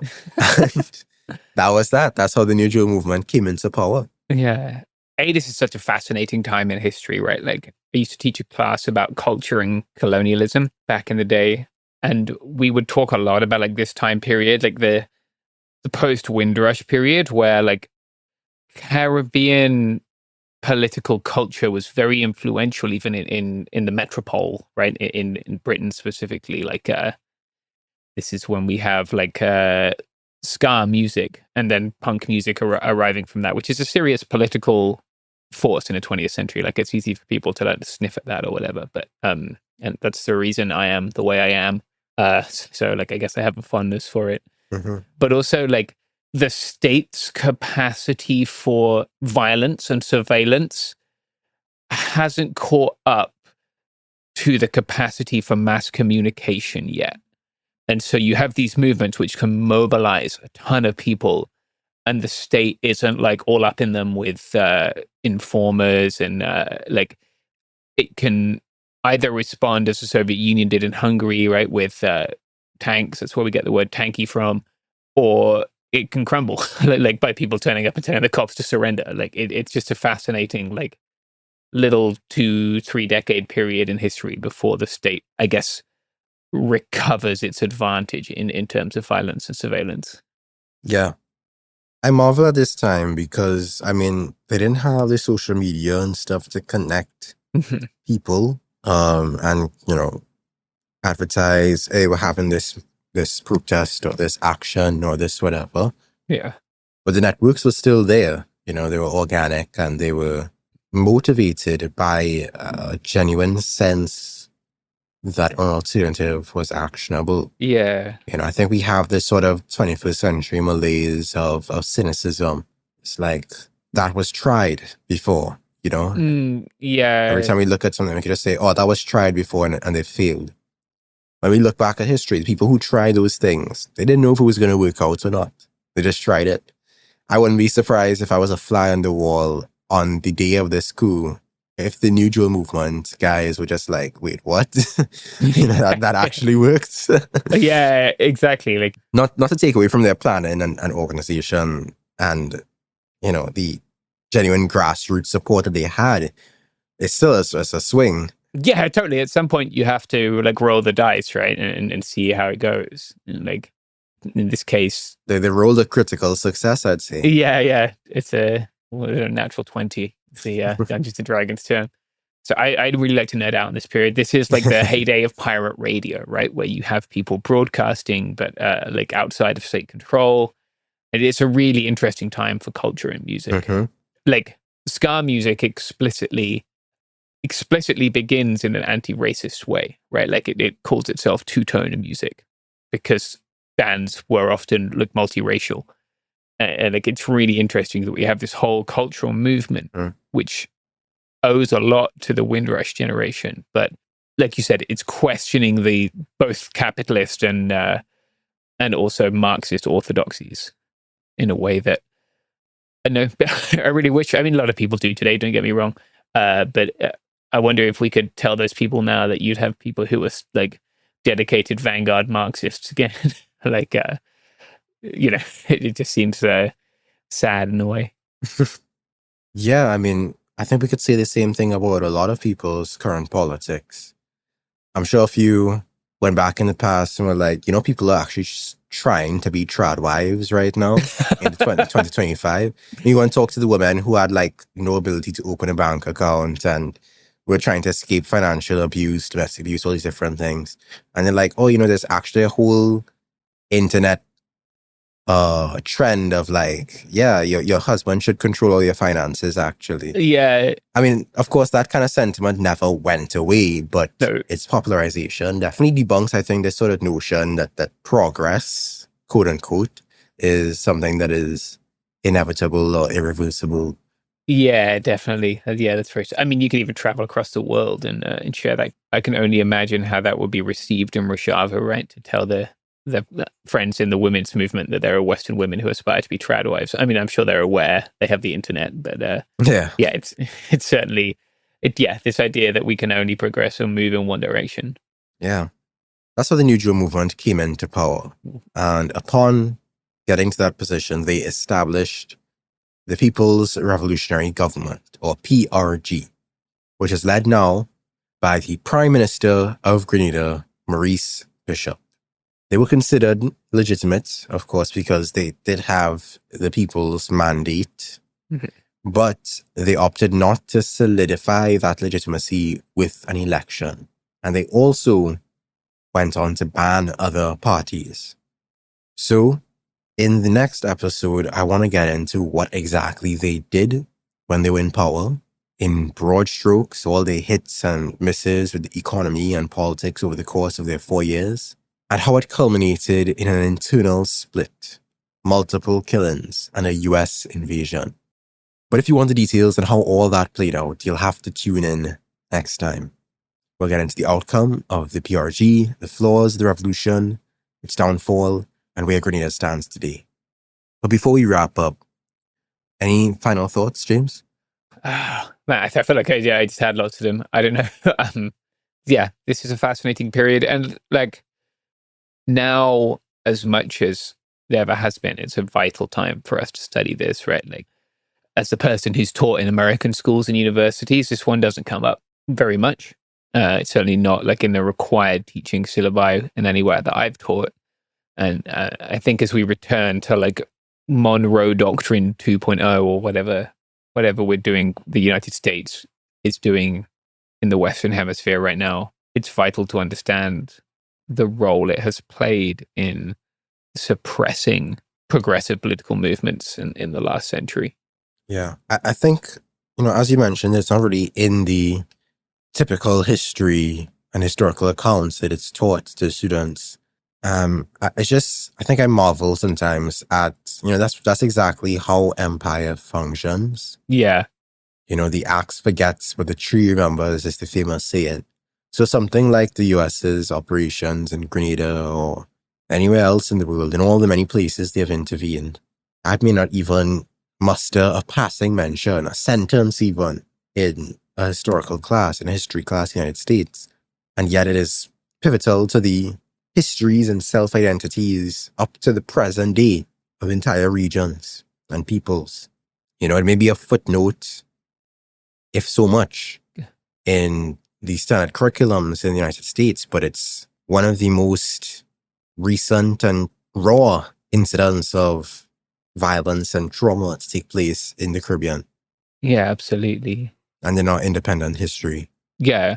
When Trump was first assuming office this time, there was a brief moment when they were talking about returning to colonizing Panama. If you can cast your mind that far back. He has flooded the zone quite successfully, but I do recall that. Yeah, I'd been in Panama 2 months before that. And I think the United States, a large portion of the population either doesn't know or has forgotten that like independence from American sort of neo-colonialism is integral to Panamanian identity. Like, I don't think they'd realized quite how unwilling to accept going back to that Panamanian people were. Yeah, it was a long struggle. Yes. To, eke out independence. I mean, even now, there's, U.S. neocolonialism is alive and well in Panama in many ways. Yeah. But what gains they have gained is, something they're not willing to lose. Yeah, absolutely. And the United States deports people through Panama. The Biden administration sent its Secretary of Homeland Security to the inauguration of the Panamanian president. The U.S. funds Panamanian deportations, did under the Biden administration, including of people who have no criminal record. Like, we have effectively externalized our border regime to Panama in the way that we've also done to the Dominican Republic and Haiti, right? Like, I guess what I'm saying is I don't want people to think that this is a one-off, that like either the Trump stuff is a massive leap from previous policy, it's a change in scale, not in kind, or that the United States hasn't done this before and it has some history of doing this in the Western Hemisphere. Indeed. So on that rather depressing note, yeah, we'll leave it here for It Could Happen Here.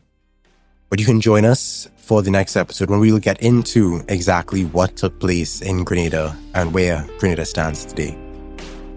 Till then, all power to all the people. Peace.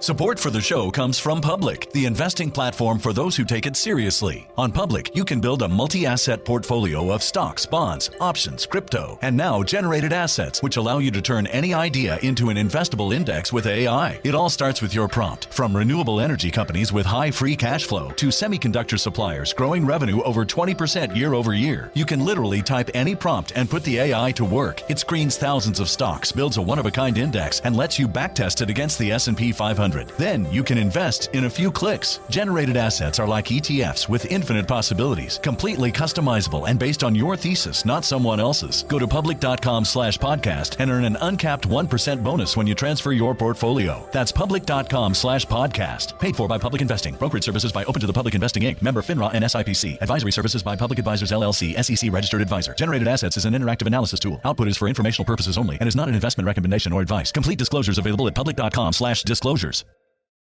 Hey, this is U.S. Olympic gold medalist Tara Davis Woodhull. And I'm U.S. Paralympic gold medalist Hunter Woodhull. As athletes, our lives are about having a clear path. And a team that you can absolutely trust. So when it came to getting the best mortgage, we chose PennyMac. PennyMac is proud to be the official mortgage provider of Team USA and you. Learn more at pennymac.com. PennyMac Loan Services, LLC, Equal Housing Lender, NMLS ID 35953. Licensed by the Department of Financial Protection and Innovation under the California Residential Mortgage Lending Act. Conditions and restrictions may apply. Life gets messy. Spills, stains, pet accidents, and kid chaos. But with Anabay, cleaning up is easy. Our sofas are fully machine washable, inside and out, so you never have to stress about messes again. Made with liquid and stain-resistant fabrics, that means fewer stains and more peace of mind. Designed for real life, our sofas feature changeable fabric covers, allowing you to refresh your style anytime.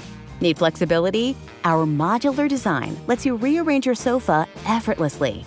Perfect for cozy apartments or spacious homes. Plus, they're earth-friendly and built to last. That's why over 200,000 happy customers have made the switch. Upgrade your space today. Sofas start at just $699. Visit washablesofas.com now and bring home a sofa made for life. That's washablesofas.com. Offers are subject to change and certain restrictions may apply. Discover a spectacular island destination with crystal blue seas, endless sunshine, and the cool Bahamian breeze. Baha Mar, located in Nassau, Bahamas, offers your choice of 3 luxury hotels: the richly refined Rosewood, the playfully hip SLS, and the stylishly modern Grand Hyatt. With over 45 restaurants, bars, and lounges, Baha Mar serves up delicious dining from world-renowned chefs like Daniel Boulud and Marcus Samuelson. Nightlife venues like the Mood Jean Baptiste Jazz Club and the Caribbean's most luxurious casino. At Baha Mar, you'll find every pleasure under the sun and one-of-a-kind experiences for the entire family, like Baha Bay, our 15-acre lush tropical water park, interactive wildlife experiences, including our daily flamingo parade, world-class golf, tennis, spa, and so much more. Visit bahamar.com today and discover a vacation destination where memories are made for a lifetime. Baha Mar, life spectacular. Hello and welcome to It Could Happen Here. I'm Andrew Sage, your host, and I'm joined by... It's James again. Excited to be here again. I enjoyed our last episode. Yes, another host of It Could Happen Here. There are two of us. Mm-hmm. Yep. So, James is American, British, or British American, depending on how we want to order that. Yeah. And I'm Trinidadian, as you may or may not be able to tell. But in Trinidad, there are actually a lot of Grenadians and descendants of Grenadians. Between our islands, there's been a lot of population exchange, mostly in one direction. But we're here to talk about a notable point in the history for my neighboring island, Grenada. If you missed part 1, you should go and give it a listen. The gist is that after drawn-out efforts to gain independence, Grenada finally did so in 1974, but unfortunately under the rule of Eric Gary, an oppressive fixture of politics that the people wanted out. The underdog, the New Jewel movement led by Maurice Bishop, pulled off a bloodless coup while Gary was at a UN meeting in New York. And thus, the People's Revolutionary Government was formed, led by Prime Minister Maurice Bishop. They managed to stay in power from 1979 to 1983. So today we're talking about what they did in that time and what happened next, including the infamous US invasion that is so often a footnote of history, and its aftermath on the people of Grenada that lasts up to this day. Once again, the research for this episode leans on Grenada, Revolution and Invasion by Patsy Lewis et al., along with None Shall Escape by Joseph Edwards, aka Fundi. So, fresh off the victory of the New Jewel movement, the temperature of the populace was varied, but excited. You had people who had genuine revolutionary aspirations, people who were passionately anti-imperialist, and then the people who just wanted better healthcare and education and didn't really care where or who it came from. And on that note, I would say that it's something that often flies under the radar or escapes awareness in the discourse because the most passionate, the most invested, the most prominent voices are all that we tend to hear. The vast majority of people pretty much go with the flow. Yeah. You know, they keep their heads down. Their focus tends to be on their immediate needs, their immediate interests. And you have the ideologues in every camp and of every persuasion who are aiming to push the country in a particular direction. But at least at this point in time, there was an ambivalence towards the how, the political how, for much of the population. They just needed to see the results. And for a lot of people in the present day, the change, the revolution, whatever you want to call it, isn't going to come from an ideological transformation, well-worded argument or arrangement of, prose. It's going to come from a lived experience where their life has improved in some way, in some form or fashion, by action, by a project that actually puts the change into practice. And so that's really what the New Jewel movement had been about from the beginning, being part of the community, being part of the people, taking part in, supporting them, which is why they had the popular mandate. And then once they got into power, all of their efforts were focused on, indeed, trying to actually put into place an alternative for all the flaws that it may have had, and I'll get to that shortly. And that they did. They organized a center for popular education. They organized teacher training and sought to make secondary schools and colleges more accessible to people. They introduced maternity leave for women. Yes. Although, notably, party members who were women were pressured to come back to work immediately after having children. So, again, we'll get to those flaws. Yeah. There was still inequality in pay between men and women, but the New Jewel movement did make efforts to mandate equal pay and to engage in some changes toward addressing the inequality between men and women in the country. However, a revolution was still needed within the revolution, as it has tended to be across these revolutions, across these years. Yeah. Usual stuff, women were still doing the most of the housework, and both sexes were expected to take part in political engagement. So you had women in the party, in the New Deal movement, but it was a sort of an expectation of equality in some respects. Like, yeah, come out to work, even though you just had children, because everybody else is coming out to work. Yeah. And yet it was like, oh yeah, y'all can keep on doing the housework. We're not gonna take on our load there. Yep. It's funny. I finished my book recently, but I have a chapter on gender, and there's a communist militant in Spain who was fighting at the front line, but also they were saddled with that double burden, right? Because women were expected to be the ones especially amongst the communists, who cooked and cleaned, in addition to fighting. But she has this famous line where she says, "I didn't join the military to die with a dishcloth in my hand." Which That's I a think classic. is great. Yeah, it's a good one. I like it a lot. Yeah. But flaws with engaging with gender aside, there were, of course, other things the New Deal movement was doing that was positive. They encouraged agricultural diversification and local food production, moving away from that sort of exclusive or near-exclusive dependence on nutmeg production that had defined the colonial period. They got rid of the old Westminster-style parliamentary system in favor of a one-party system with some elements of mass democracy. Now, the degree to which that democracy actually empowered people is debatable, but there were, efforts on the record. They organized public meetings to discuss the national budget. They set up workers and youth and women's and farmers' organizations. And unfortunately, even though Bishop was influenced by C.L.R. James, he continued to pursue the sort of hierarchical leadership common in Caribbean politics. And so even with these alternative organizations, you had that kind of hierarchy. But I think that is to be expected from any movement besides anarchism. Yeah. So I can't say I'm surprised. They closed the independent newspaper Torchlight after an article highlighting a Rastafarian protest against lack of representation in government.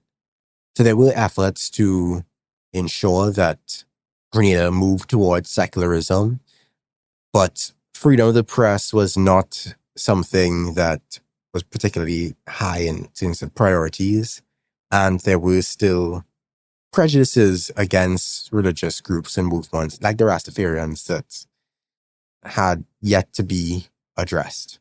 These things aren't dealt with overnight, but right. I think when all you have is a hammer, everything can sort of look like a nail. Yeah. They didn't do anything too drastic in the economic sphere. For the most part, they left people's private businesses alone. They implemented some state enterprises and they implemented some cooperative enterprises. So a fairly standard mixed economy, a mixed economy that can to varying extents be found throughout the Caribbean, whether they had a revolution or not. But they did establish cooperative and friendly relations with Cuba, which was a real thorn on the side of the United States. Yeah, he didn't like them. And now this is, I would say, from 1979 to 1980. So their first 2 years in power, people were nervous-sighted. They were hopeful of the genuine decolonization and positive change taking place. But the excitement part of the nervous-sightement started to die down by 1981. The People's Revolutionary Government, PRG, became increasingly militaristic as time went on. They organized militias and armed people. They were essentially preparing for a Gary counter-coup, but also potential CIA involvement. The police were replaced with military personnel. And I think this is the trap that a lot of these projects end up falling into. This concern about the enemy within and the enemy without leads these revolutionaries to cannibalize themselves. The revolutionary potential and excitement gets curtailed because there's so much fear dominating that some enemy is going to attack. some violence is going to take place that they need to prepare for. And so you militarize, and you steer the course of the project away from its original intentions to a point where it's not even recognizable to the people who initiated it. Yeah. You know, I'm not saying that they weren't right to be wary of U.S. intervention. History has demonstrated as much. But it was something that the people of the country were becoming increasingly concerned about, because it's a small country and it's uncommon. You know, it's strange, it's unusual, it's unnerving to see militias marching down your street. Now, the New Deal movement was starting to become more focused on establishing a vanguard corps the more they oriented themselves toward Marxism-Leninism. So, like I mentioned before, they were making this shift away from the sort of popular mass democracy that people like C. Lord James was talking about, the more they read and they studied the works of Marxism-Leninism. And there were people within the party who became more and more convinced. Again, remember, they're in positions of power at this point in time. So you're in positions of power and you're reading theoretical justifications for why you need to be in power. You know, you'll stand by those theoretical justifications because it lines up with your interests, your self-interests to, you know, further your position of power and the continuation of your role as an authority, as a leader. And so this vanguard corps that they were pursuing, it ended up creating a hierarchy of in-group and out-group. You had the people who were in the vanguard, the people who were out the vanguard, who didn't get picked, who didn't make the cut, you know, who had felt snubbed. And this was facilitating, it was fostering an air of secrecy that people in the country were beginning to resent and lose trust in. Because imagine you're going from this sort of popular engagement with the people as you know, take part in these efforts to push Gary out of power. But then you have this sort of secrecy, you have this sort of militarism that is starting to remind people a bit of the exact Gary government that they wanted out. And then two major events took place in 1981. There was a bombing under the stage of a rally that killed some youths, and there was a car ambushing as well. Both of these incidents were blamed on counter-revolutionaries in the country. That famous buzzword, that famous catchphrase, that famous justification for any and every response. Yeah. So it further pushed the country and really the whole society into this culture of suspicion and repression and also resentment for the New Deal movement.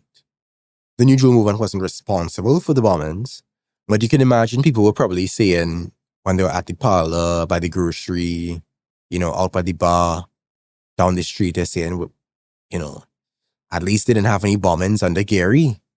You know, at least they didn't have these car ambushes under Gary. Yeah. Gary wasn't nice, but we didn't have terrorist attacks. And the sort of transparency and engagement people were accustomed to was starting to evaporate.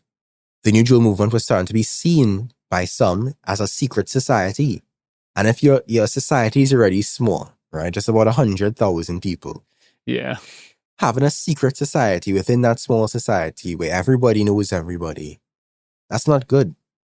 Especially when the revolution is so new, so nascent. You need people's trust. And especially as well, because people were not ideologically for Marxism-Leninism, most of them that is. They weren't ideologically for Marxism-Leninism. They weren't ideologically New Deal movement advocates. They just wanted Eric Gary out. And they wanted improvements in their living conditions. Yeah. They didn't have a particular political ideology they were committed to. And in this time, you know, the Caribbean is part of the rest of the world. The Caribbean is paying attention, has to pay attention to what's happening in the rest of the world. And especially with the northern neighbor, the United States of America. And it's very infamous at that point in time. We're talking late 70s, early 80s. Cold War rhetoric that people are getting in the media. The American media was still very, and continues to be very prominent in terms of what Caribbean people consume. Because we are English speaking, the Americans are English speaking, and they have far more resources. So their media comes to us, and a lot of the narratives that Caribbean people get come in, at least in part, from American narratives. So these Cold War era narratives about communism as a scare word was something that had yet to be addressed through actual demonstration of what communism could actually be for people. You know, people weren't won over on communism yet. Mm-hmm. It was still unfamiliar. And in this time, you really needed people who were open, who were accommodating, who were showing people what it meant in practice, who were, you know, sort of disarming these notions that could serve as obstacles towards people's buy-in into the struggle. I'm saying this as a non-Marxist Leninist. I'm putting myself in those shoes. If I'm trying to get people invested in this, convinced of this, that sort of secrecy, it doesn't push things in a positive trajectory. Yeah. It's easy for the population to perceive that you've replaced one elite with another elite, right? Especially in post-colonial movements when we do this. Exactly. It's a transparent one for one, you know? Yeah. I mean, not to say that people didn't see the differences. No, yes, correct. They weren't aware of the nuances. Mm-hmm. They could tell the difference between an Eric Gehry and a Maurice Bishop. Mm-hmm. They can tell the difference between, you know, one form of politics and another. Mm-hmm. It's not that they were just ready to turn coat immediately. I mean, some of them still had the fresh wounds of the trauma being inflicted by Eric Gehry. Yeah. But it's because of that trauma that they were also sensitive to the potential of new traumas. Yeah. Call it paranoia, call it earnest and right-thinking suspicion. But they were wary of what was taking place. Yeah. And you know what didn't help? It didn't help that, okay, so you know how some people, they read like 1 or 2 theory books and they start walking around like their head is 3 times bigger than it is. They start walking around this kind of inflated sense of self-importance. Yes, I'm very familiar with that kind of person. Yeah, unfortunately, that's exactly what started taking place among some members of the party. They're reading all these books, all these thick books from Russia and Germany and Marx and Lenin and all these people. Mm-hmm. And they're starting to carry themselves in a particular way. Yeah. With a level of arrogance and know-it-allness and you know, and this is worsened in a society where, remember, we are fresh out of colonialism. You know, none of our independent nations are even 100 years old yet. Much of the population still remember that colonial period. Yeah. And much of the population, like I mentioned before, needed changes to the education system because they didn't have educational opportunities. So you had this vast educational inequality, right? And then you have this New Jew movement and some of its members are talking to you like you're stupid. Yeah. Because you didn't get to go to primary school, you didn't read all the thick books that they read, or you didn't get to go to secondary school, or you didn't get to go to university. And so you don't know all the big words and you haven't read all the thick texts that they have read. And it could rub people the wrong way. Yeah. Yes. Right? Yeah. Like, there can be too much theory. I think there often is too much theory, especially when it creates this idea, right, that reading is what distinguishes one as a revolutionary, right, as opposed to doing or just knowing and caring. And it's a downfall of many movements. Indeed. I think if you're coming from the background that some of these New Jew movement members were coming from, you need to put in that extra effort. Not to dumb things down per se. You still want to respect people's intelligence, but you have to be aware of the dynamic.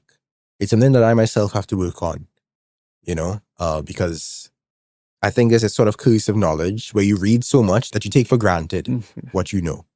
You know, you read to a point where you almost forget that this is not common knowledge or this word may be unfamiliar to a lot of people. And you really have to be cognizant of it, especially as you're approaching people and make sure you're talking to them in their language. They don't feel as though you're carrying yourself too big for your britches. Yeah, definitely. Like, the people who write the thick books can't be your, like, milieu, you know, they can't be there. I've used a stupid word. But, like, if those are the people with whom you're sort of conversing in your head, and then you begin to speak in that language to people who aren't familiar with it, it just sounds weird. Yeah. Like, it's yeah, as you say, you get too big for your britches and you sound pompous if you're not careful. Exactly. Exactly.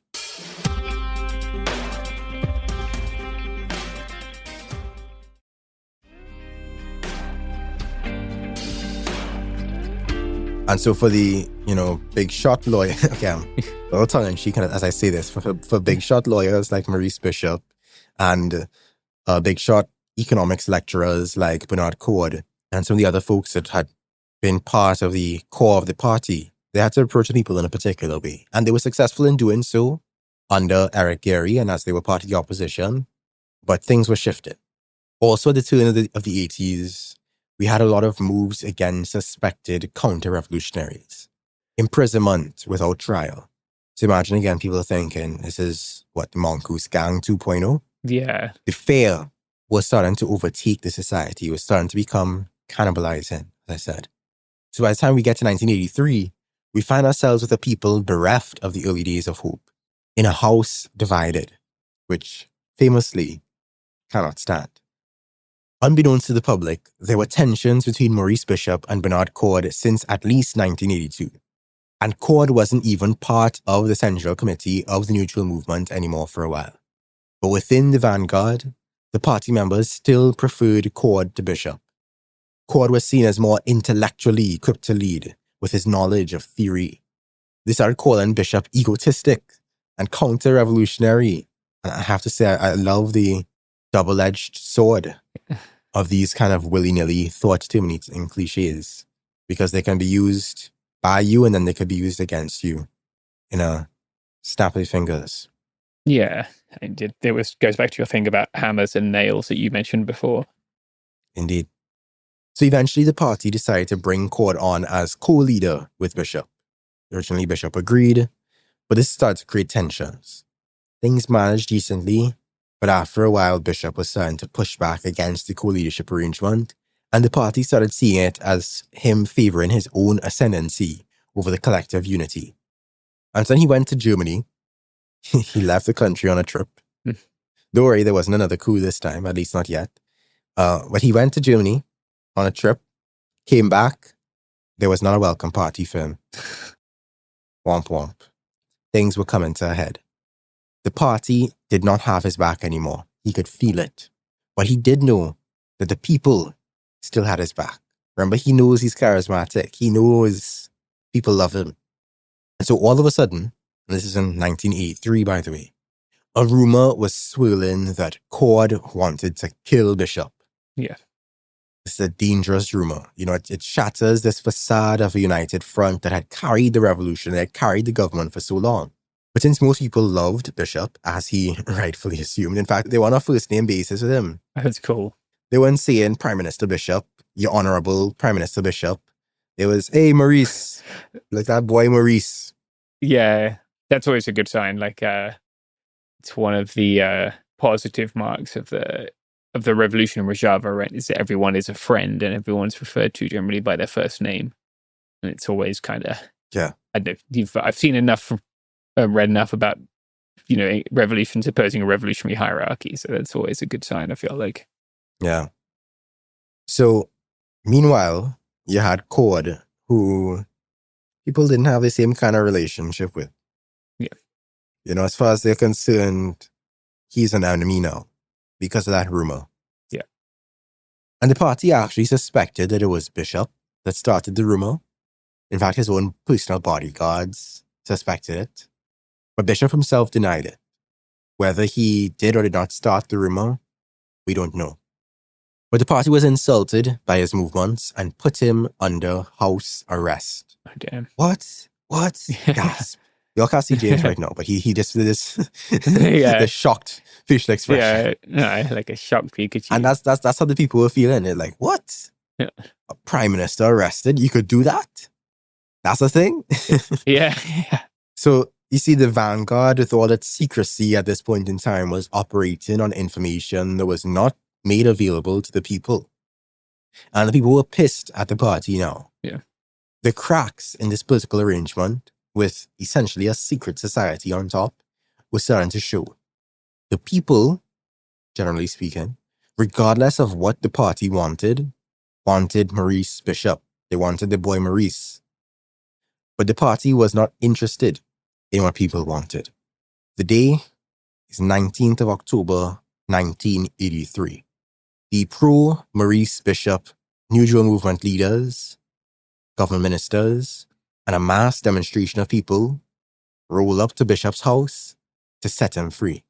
There were guards, of course, assigned to keep him in house arrest, but those guards stood down.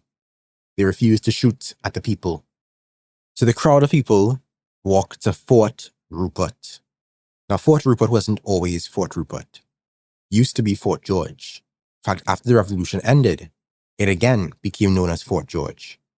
But Fort Rupert was named Fort Rupert after Maurice Bishop's father, who was killed by Eric Gary, as you may recall.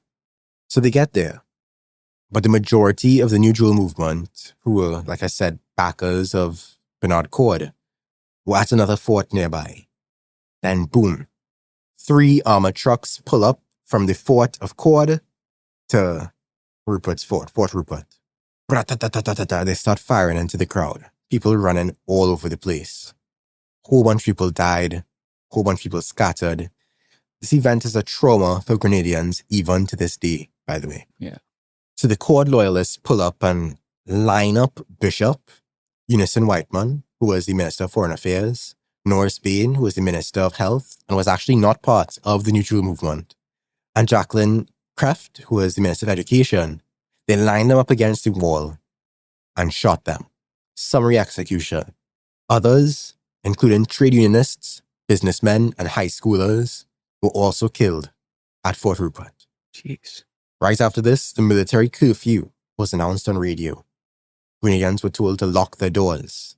Violators of curfew were to be shot on sight. A couple of days later, as people mourned their dead, the news came that the United States will invade Grenada. If this was a HBO series, I feel like that would be the end of the penultimate episode. Yeah. So just to give you a bit of context on the US's position, the United States did not like the way that Cuba and the Soviets and Grenada were becoming close, even though Grenada was technically non-aligned. Like much of the world was trying to stay out of the hairs of the US and the USSR in their Cold War. Yeah. But Grenada and the Grenadians represented a serious risk. They were black. That's a big risk. They were English speaking. Yep. They were English speaking black people close to the border of the United States of America, as African Americans were engaged in their own struggle for liberation in the US. As Maurice Bishop noted, I mean, that's the threat. Mm-hmm.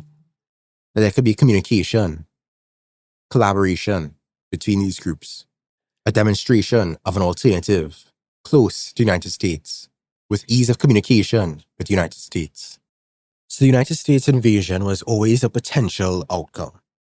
But here it was, flexing power in its sphere, in its backyard. The party rounded up a bunch of people to join them in defending the revolution. But most people were traumatized. Yeah. They ran and they hid wherever they could. Some, regardless of whether they liked the New Jewel movement at that point in time or not, stood ready to defend their island from invasion. But many more were hidden and scared. And there were also others who, out of revenge for the revolution that betrayed them, betrayed the revolution by expressing their support for the invasion. Now, me personally, that's something I would never do. I don't care how much I disagree with any government that I'm under. I wouldn't co-sign the invasion of my country by an empire. But I can understand the reasoning or the emotional position that some people were in at that point. So the US's claim, by the way, for their invasion was that they were there to rescue American students who were in Grenada. So they're there to rescue these students from these commies. Perfect. American students weren't under any actual threat, obviously. Nobody was mining them or threatening them or anything, but they always have to have some kind of story, right? Yeah. So, 25th of October, 1983, America's boots land on the ground, joined later by the military personnel of Barbados and Jamaica. There were more deaths, mostly Grenadians, but also some Cubans who were there working on the new international airport. An airport that later became known as Maurice Bishop International Airport. An airport that just over a month ago, the United States requested to use for its military operations in the region. The United States kept the media out of the island for 2 days after the invasion. They were sure to curate an image of the communist threat. They wanted to paint a picture for the media, to tell a story back at home about how, they were actually preparing to work with the Soviets as a staging ground to attack the United States. So this invasion was the first overt, as opposed to covert, use of force since Vietnam. The party in power at the time needed an easy win. So party members, this is New Jewel Movement party members, were imprisoned. An interim government was established by Grenadians living abroad, and the revolution was over.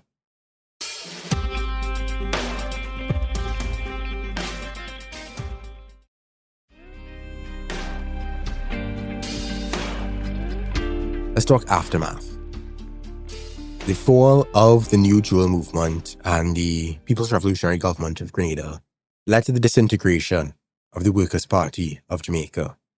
It nearly destroyed CARICOM, the Caribbean community, as a united bloc, as Jamaica and Trinidad sided with the US in the invasion, while countries like Trinidad stood against the invasion. Yeah. That was a split in CARICOM that took years to recover from. And I think most crucially, the fall of the New Jewel Movement led to the death, in all but name, of the Caribbean left. From distrust, from infighting, and from this resolute enforcement of the new colonial model.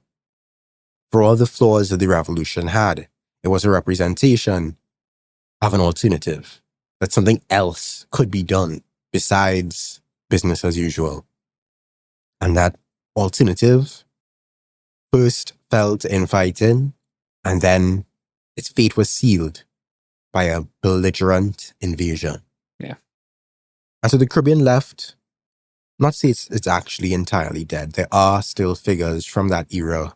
There are still people who carry progressive or revolutionary politics. But its heyday, its golden age, is no more. And that is in part as a result of that US invasion. And within Grenada, the bodies of those killed were never found, in some cases. The families of those killed or of the party members may even still be divided to this day. You know, you can imagine how they must feel, the sort of social and political divisions that came out of that kind of action. Yeah. Who sided with Cord, who sided with Bishop, who sided with the US, who stood against, whose actions were responsible for the US coming. If the revolution never happened, then the US wouldn't have come, these people wouldn't be dead. Blame game, accusations, political conflicts. Yeah. All of that. You know, it's very easy to breeze over the deaths of people in historical events as just numbers, as just statistics. You know, it doesn't even click. You know, because I don't think our brains can fully handle that much trauma at once. So we compartmentalize it in a way. We package it. Yeah. In something that's a bit more digestible. When you hear figures of, you know, even just 2 people dead, that's 2 people, 2 entire human beings with lives, interests, passions, relationships, connections, future, snuffed out. And in a country like Grenada, from a small country, 100,000 people. And I mean, I'm from Trinidad, right, which has a population of about 1.4 million people. And it still feels like you know somebody who knows somebody. The networks are so tight. And it's even tighter knit, network-wise, in a Grenada or a Tobago.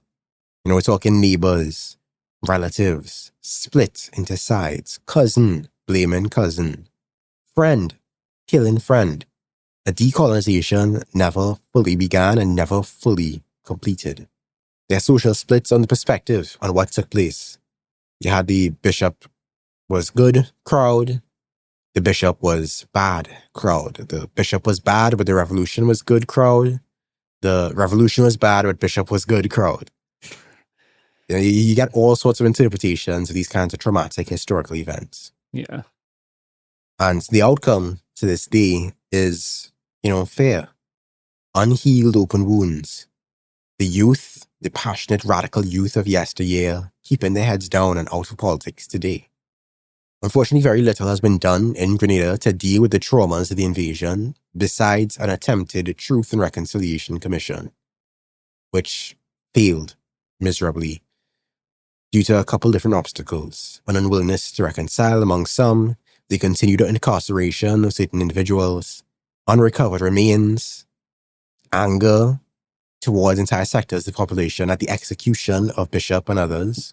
Yeah. And so, in the years that have followed, there's been a subdued political consciousness among much of the population. They have risen to the challenge of the US inviting themselves to set up shop in Maurice Bishop International Airport. There were many actions taking place in Grenada to speak up and to stand against that intervention.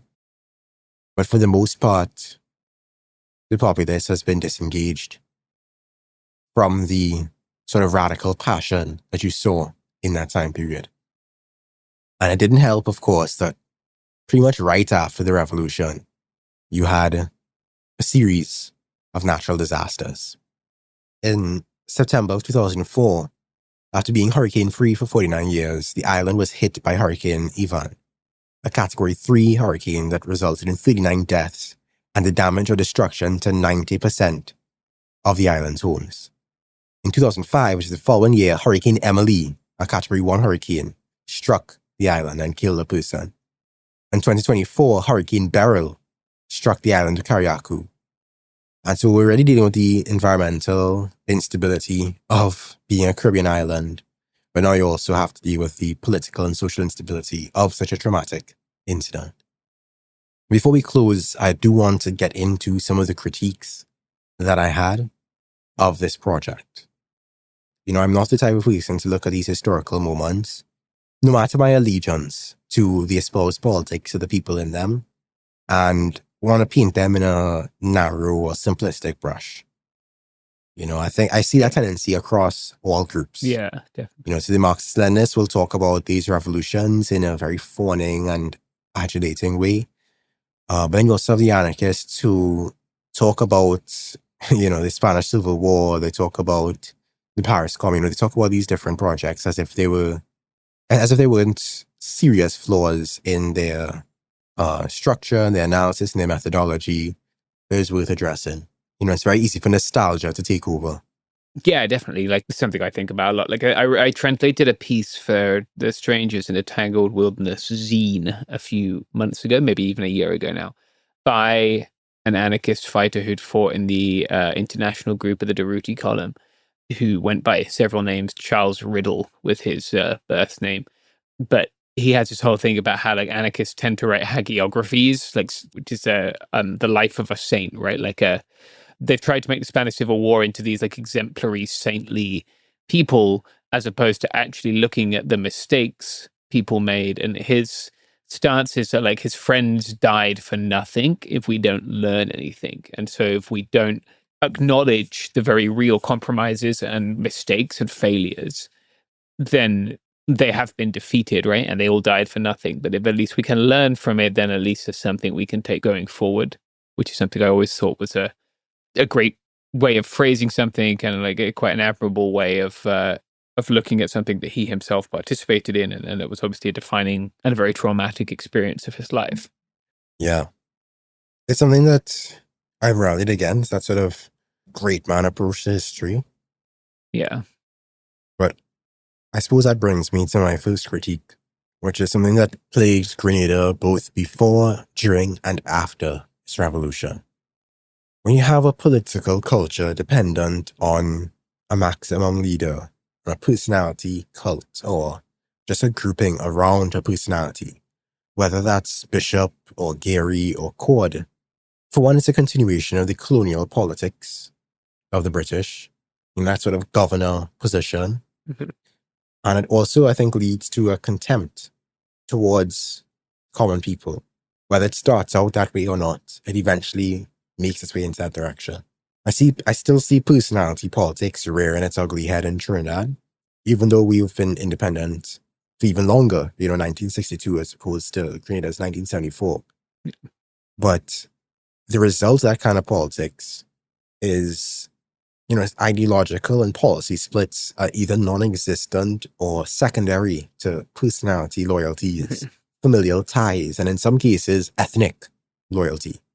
The United National Congress, the UNC, the party in power in Trinidad right now, party responsible for our current position, is a personality cult led by current Prime Minister, Talon Prasad. And she's only one of many examples of this sort of party first, leader first approach to politics that we see in the region, a baggage that we see in the region. I know with radical politics, it's sad because you expect to do away with that kind of stuff. But the revolution, in my view, had a lack of decolonization away from the authoritarian tendencies of colonial rule. That, I think, is why there was such an appeal in Leninist thought and rule to begin with, because it's a lot easier to approach. It doesn't unpack the psychology of colonialism or unpack how Gary's rule may have shaped their own approach to politics that another politics might, that another anti-politics might. And so they carried on this elitist, authoritarian, personality-based politics. Despite having a youthful beginning, Bishop was 29 when he started the New Deal movement, which is the same age that Gary was when he got into politics. Yeah. I know one could make a movie of the mirrors and their histories, but despite his youthful beginning, the youth carried on the mistakes of their forebears. They betrayed the excitement of people power that people had for the revolution, just as they betrayed the excitement of people power that people had for independence. And they continued a consciousness of deference to hierarchy. Again, I don't want to draw one-to-one comparisons between Gary and Bishop. I recognize there are stark differences in their politics and in their engagement with the people of Grenada. They were not the same, but in some ways they did rhyme. I would wrap up, I suppose, with Fundi's sort of critique of Grenada's revolution, which is what I just echoed. This continued consciousness of a deference to hierarchy.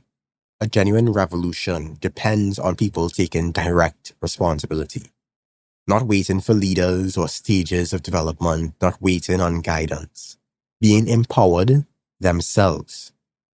That sort of tired Leninist gradualism and bureaucratic control gets regular people no closer to actually having a sense of autonomy and control over their lives. And as Fundi emphasizes, especially in small Caribbean societies, participatory, local, self-managed systems are entirely feasible. In closing, Fundi suggested that Grenada's revolution failed because it moved away from this principle of immediate collective self-management and deliberately chose hierarchy. And from that hierarchy came a sense of eroding trust, came a sense of secrecy, became a sense of secret societies. And it created a culture of secrecy, opposed to transparency, that led to its downfall.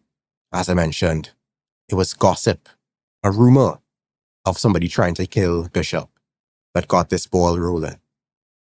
So today, I want to appeal directly to Caribbean radicals of all stripes to learn, to earnestly learn from the Grenadian Revolution. I want to appeal not just to Caribbean radicals, but to radicals all across the world, all across our listenership. It is critical in times when the means of intervention and the means of disruption and division and cooptation are more powerful than ever, that you engage in the sort of dissipation of leadership, that you engage in grassroots and dispersed empowerment, that you maintain an anti-authoritarian ethos that cannot be co-opted by a charismatic power, that you take an approach to organization that does not lend itself to the vulnerabilities of hierarchy, that you consider moving like mycorrhiza, that you take on networks and free associations rather than the sort of X marks the spot, bullseye, centralized parties and the power struggles that ensue from them, from that thirst for power that led to so many downfalls for the revolutionary imagination. Before we wrap up, I just want to ask James if you have any thoughts.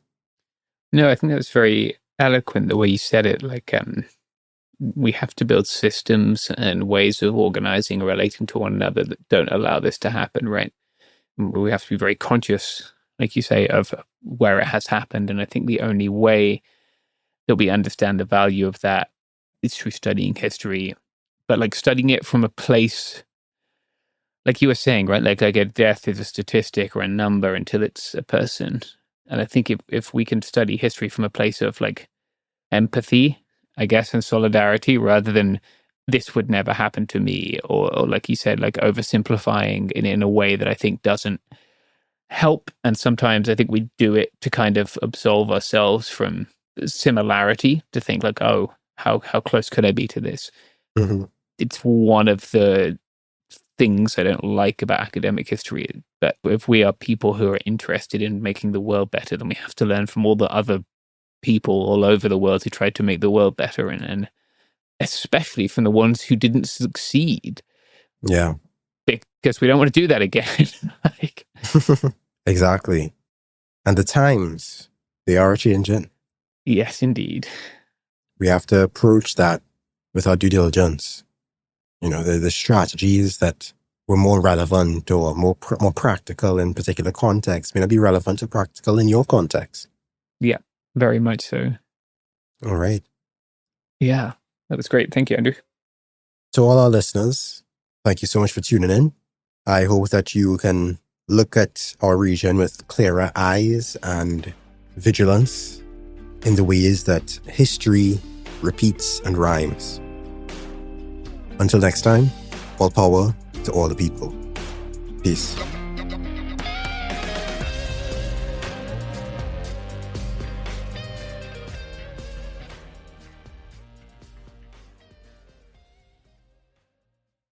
Support for the show comes from Public, the investing platform for those who take it seriously. On Public, you can build a multi-asset portfolio of stocks, bonds, options, crypto, and now generated assets, which allow you to turn any idea into an investable index with AI. It all starts with your prompt. From renewable energy companies with high free cash flow to semiconductor suppliers growing revenue over 20% year over year, you can literally type any prompt and put the AI to work. It screens thousands of stocks, builds a one-of-a-kind index, and lets you backtest it against the S&P 500. Then you can invest in a few clicks. Generated assets are like ETFs with infinite possibilities, completely customizable and based on your thesis, not someone else's. Go to public.com/podcast and earn an uncapped 1% bonus when you transfer your portfolio. That's public.com/podcast. Paid for by Public Investing. Brokerage services by Open to the Public Investing Inc. Member FINRA and SIPC. Advisory services by Public Advisors LLC, SEC registered advisor. Generated assets is an interactive analysis tool. Output is for informational purposes only and is not an investment recommendation or advice. Complete disclosures available at public.com/disclosures.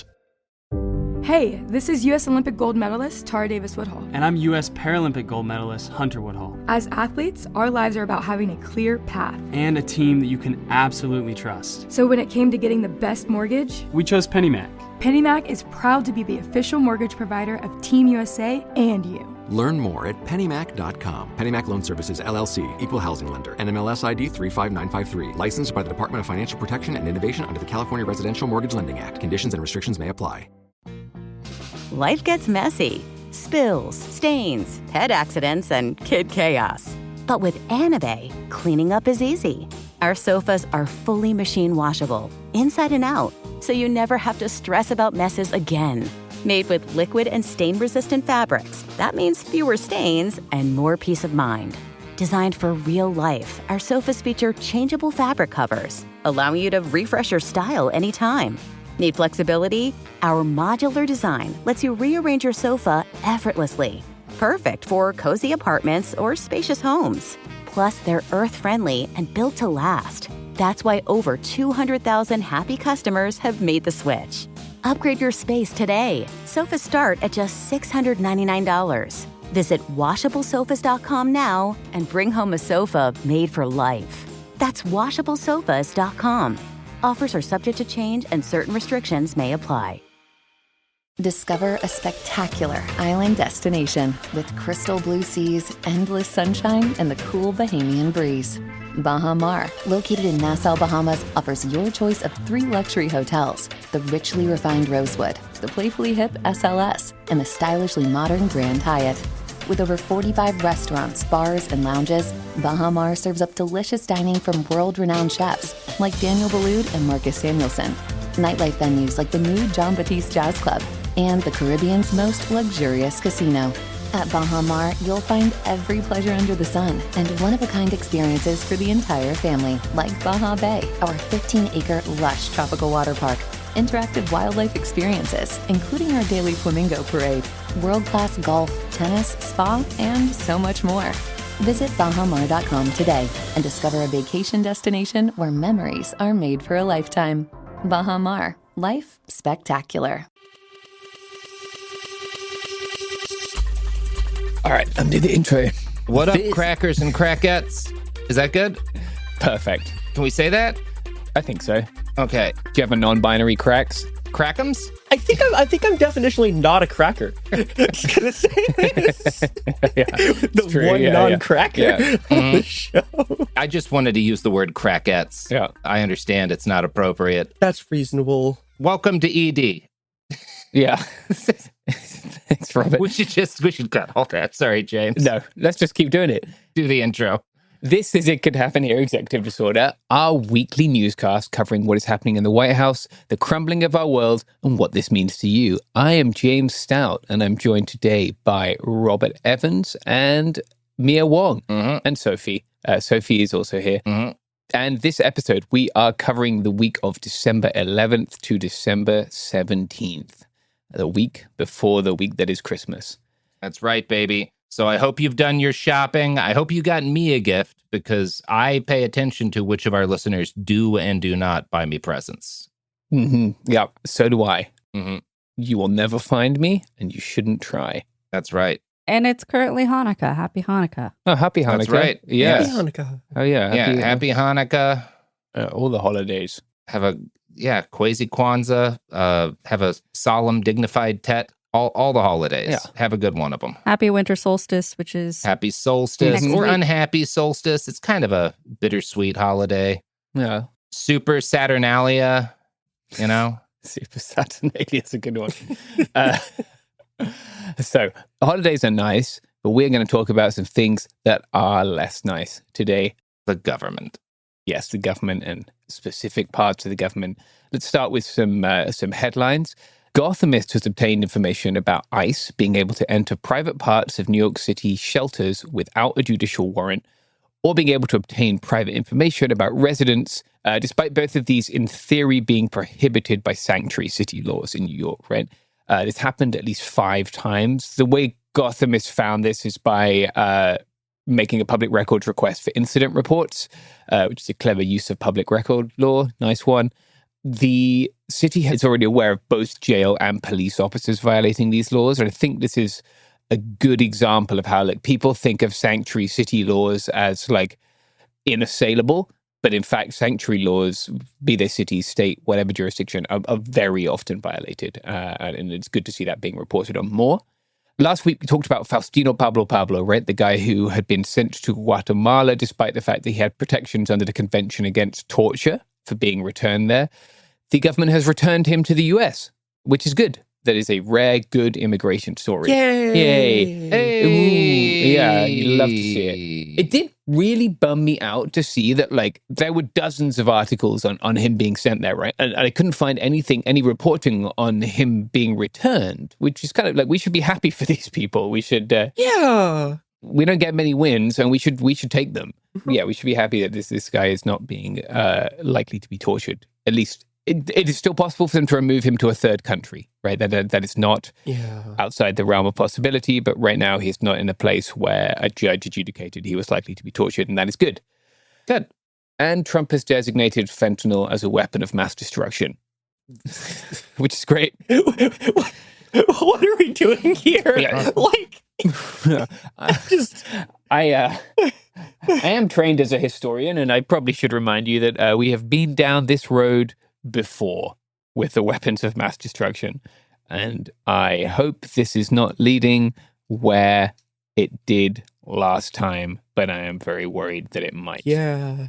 Yeah, it's one of those things. I'm both. We'll see. We'll know before this episode ends whether or not I'm wrong. Yeah. Tucker Carlson stated recently that a source has told him the presidential announcement coming up is Trump declaring war, right? That like we're doing a war with Venezuela full on, not just some like airstrikes and stuff, which is not to minimize illegal airstrikes in the sea or on Venezuelan soil. I don't know if I think that that's the likeliest thing. It just seems like such a huge jump, but also at this point, there's a whole armada blocking off Venezuela from the rest of the world. And Trump put out a statement saying that their oil is our oil and belongs rightly to American companies. Oh, wow. Very, very possible. Very possible that we're about to go to war with them.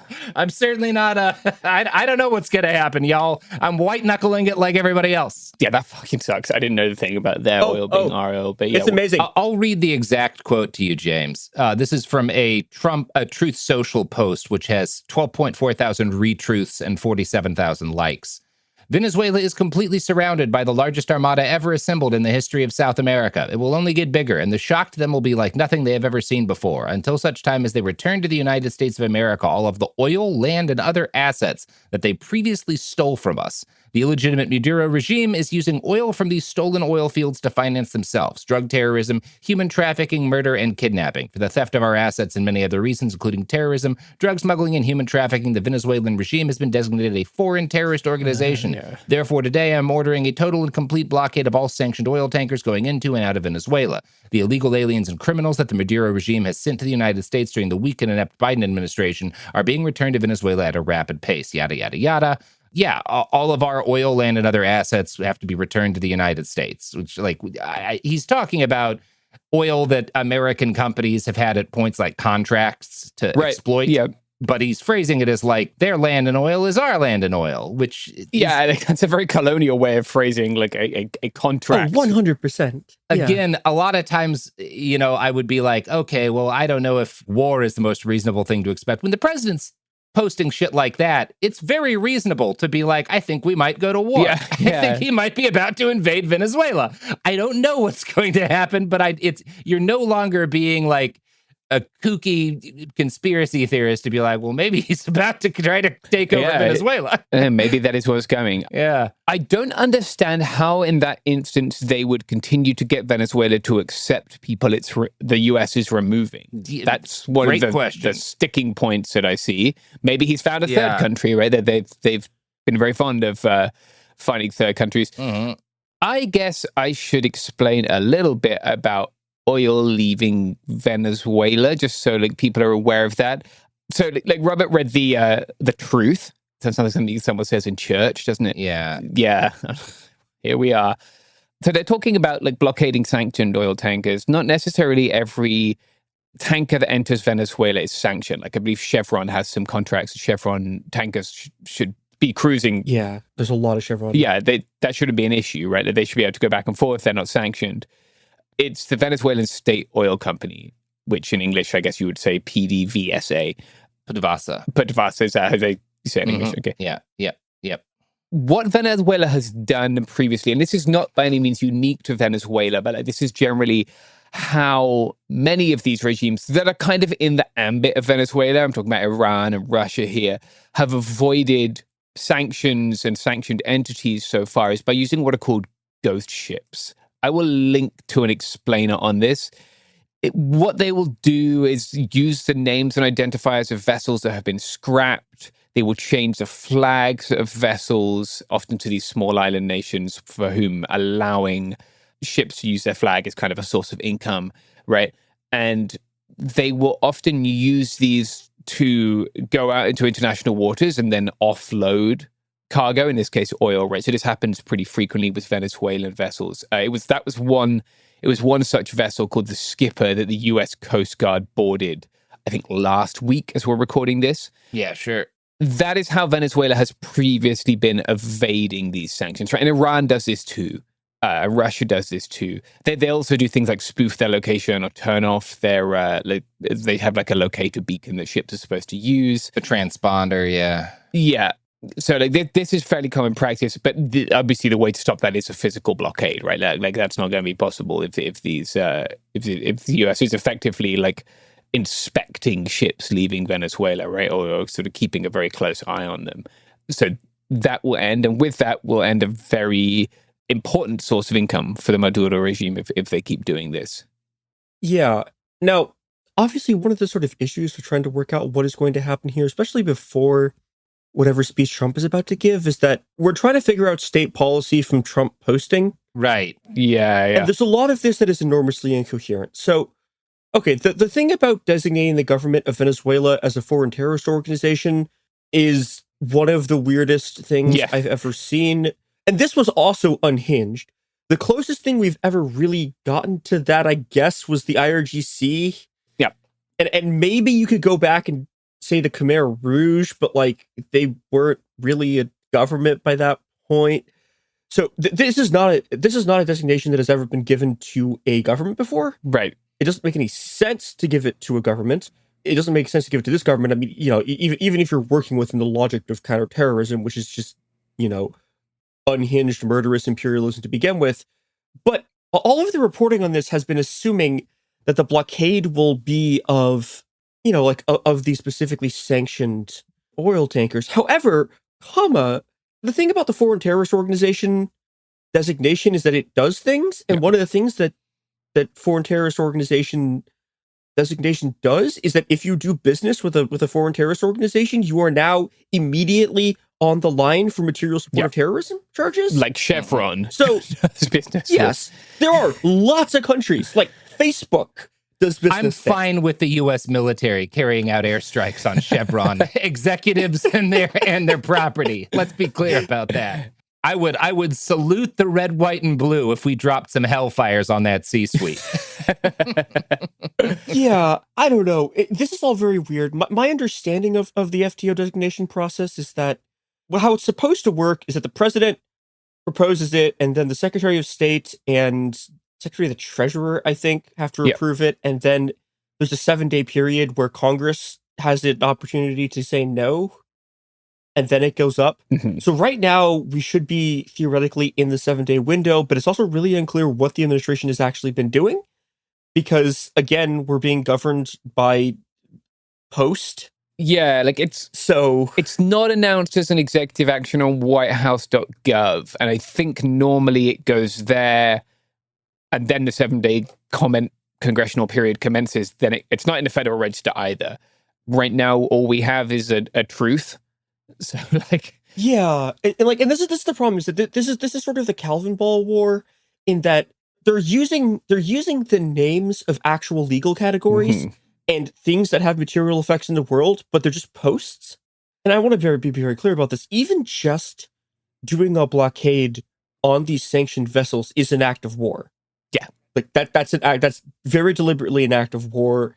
It is an act of imperial aggression. It is morally wrong. It is also unbelievably illegal under the War Powers Act. And this has actually gotten a response from Democrats in Congress. There's been a few measures. CBS is reporting this. There's been a few measures to stop the president from starting a war here. I'm going to quote CBS. A second measure from Democratic Rep. Jim McGovern in Massachusetts would remove the armed forces, quote, from hostilities with or against Venezuela that have not been authorized by Congress. McGovern's resolution could face the best chance of potential adoption since it has 3 GOP co-sponsors. Reps Marjorie Taylor Greene of Georgia, Thomas Massey of Kentucky, and Don Bacon of Nebraska. Bacon says he would also vote in favor of Meeks' measure. Bacon's taking a very weird line here of he needs congressional approval and also I support him doing this. So purely a procedural objection. Yeah, it's I want my war, but I want Congress to have a little shred of power. Yeah. So I think it's also worth noting what exactly is going on here. I'm someone who's on the record as talking about how political economy in Latin America and American imperialism is usually slightly more complicated than they just want a resource, but they just want a resource here. Yeah, this one really is. This one, no. Like Bolivia, for example. Everyone thinks that the whole coup in Bolivia was about lithium, and it wasn't. Yeah, I'm very mad about this. It was not. If you look at the people, if you look at Camacho, if you look at people who were actually running that coup, they were all Bolivian agro barons, because a huge part of what was going on there was a rebellion by the sort of agribusiness, like agricultural elite, who like joined with parts of like a reactionary urban middle class. Okay, but this is not that. Venezuela has the world's largest oil reserves, but there are significant problems extracting the oil, right? Many of these problems stem from the 2002-2003 opposition general strike. This is back after Hugo Chavez was elected. So in 2002, there was a coup against Chavez that failed and was sort of overturned famously. But later that year, there was also a sort of opposition general strike that lasted from like late 2002 to early 2003. And a huge part of that general strike was oil workers specifically. And it was very specifically, one of the things about the structure of oil production is that there are a bunch of very, very highly paid and highly skilled technical workers who are very, very loyal to the oil companies themselves and who are very loyal to, who are sort of, tend to be very right-wing. These people went on strike and sort of got fired en masse. Oil production requires both a huge amount of heavy capital and a bunch of highly skilled workers. And if you don't have both of those things, then you can't do oil extraction. And this has sort of been a recurring problem for the entire time both sort of Hugo Chavez and Maduro has been in office, is that they haven't had the capacity to actually extract a bunch of the oil. And also they've refused to turn the oil over to more American companies that have already been contracted. And it's also worth noting, there's a lot of talk about like Venezuela having the world's largest reserves. And a lot of that is like them jinking the numbers by including a lot of like tar sands that no one's going to try to extract fuel from, because it's too expensive and too much of a pain in the ass. It's just not worth it. Anyway. And also their claims to reserves that are not actually part of Venezuela at this time. Right, right. Yeah. Like we're not working with accurate information. Yeah, it's messy, and it's also worth noting that like the oil numbers. I mean, obviously, all oil numbers are political, but the oil numbers here are extraordinarily political because these are numbers that are basically used as a pitch by sort of like the opposition to try to get a U.S.-backed coup. And it's also sort of worth noting that the other thing that's happening here, and the reason this is all going to probably cause really significant economic problems and probably humanitarian disaster, both in Venezuela and probably also in Cuba, which extensively relies on Venezuelan oil to have their economy function, is that the Venezuelan economy has been really structured around oil in a way that they've failed to transition out of multiple times. Mm-hmm.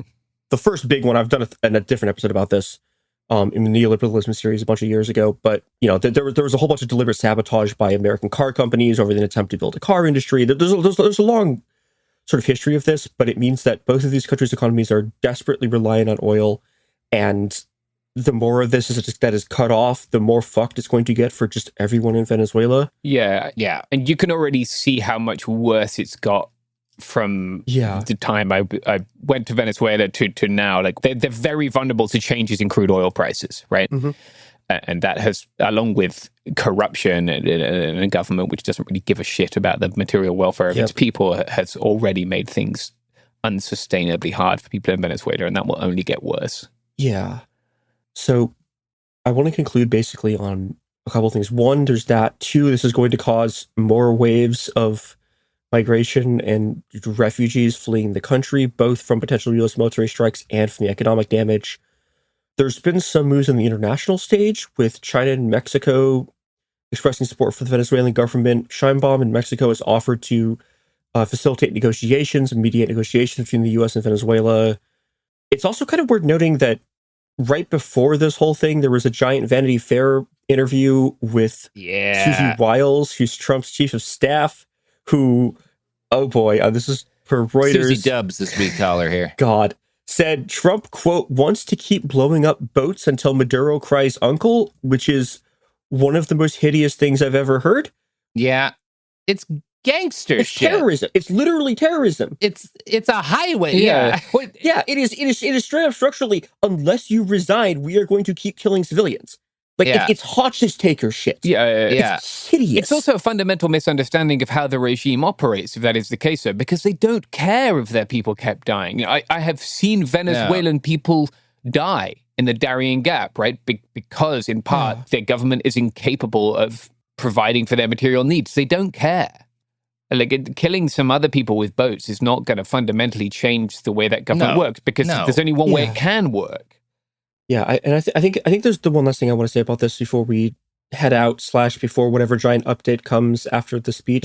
Yeah, I've got one after you finish here. One of the big problems here is that people in the administration really do believe this. They actually do think that you can knock off the government with airstrikes, and no, you can't. No, you can't. They thought this about the Houthis too. It's wrong. It's never been right. It's hideous. We just finished doing like a 5-parter on Bastards about like the nuclear doomsday device that also dealt heavily with the work of that Italian Air Force General Duhay, who was the first guy in 1921 to be like, all you need are bombers.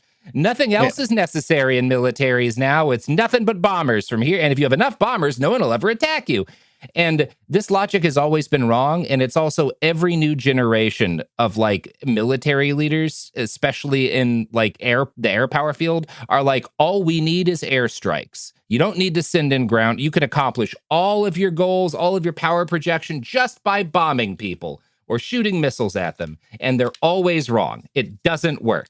It's just not effective. Yeah, like I think the Trump administration is somewhat, I don't want to say high on its own supply. They had success in Syria with removing the territorial caliphate, mostly using U.S. air power, right? There wasn't a big U.S. ground power. That was the U.S. part. There was still, as you know, James, a shitload of Kurdish fighters. Yes, that is the thing, right? Syrian like, 11, 12,000 Kurdish people died to remove the Islamic State, and more have died since, right? Yeah, and also a shitload of Iraqi soldiers, a mix of Kurds and largely guys from in and around Baghdad, but like a lot of... and a bunch of Arab Syrians, and I don't mean to like ethnically gatekeep this at all, Assyrian people, Armenians. No, but like a huge amount of the effort was guys, I mean, literally, I was in bed with some of these guys. A lot of like the fighting tip was like literally dudes with fucking knives and hand grenades clearing buildings in hand-to-hand combat. Those were the people who faced danger, right? Like, and that's what you need to. Unfortunately, you can't do war with computers yet. Yeah, but I think that might be where this belief, that and like the Marco Rubio lobby, right? The Florida Cubans who are invested in this kind of Trump corollary to the Monroe Doctrine, right? And the idea that they can roll back leftist regimes in like South and Central America. Yep. I think that's where a lot of the pressure is coming from. Yeah. Speaking of pressure, we are being pressured to go to ads. That's right. Beautiful.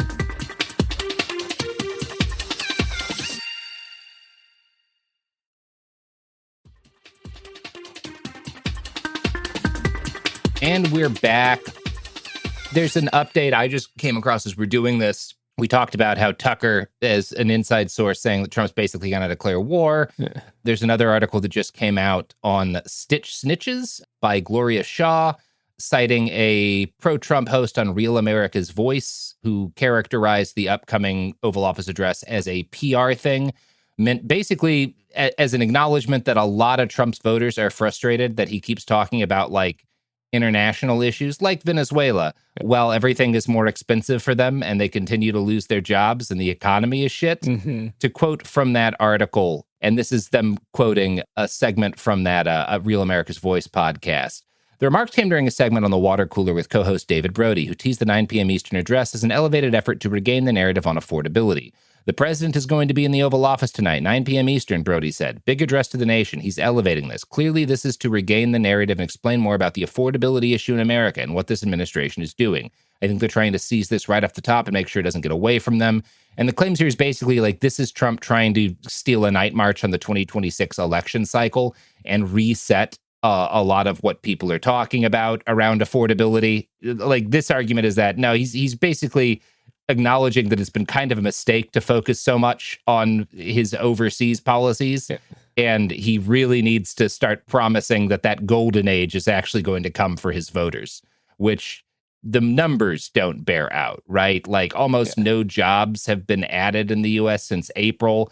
There's about 700,000 more people unemployed now than there were in November of 2024. Like, things aren't good. Inflation is still wild. Inflation is real bad. Like food and like the material things that we need are going up in price faster than general inflation. Like, it's not good.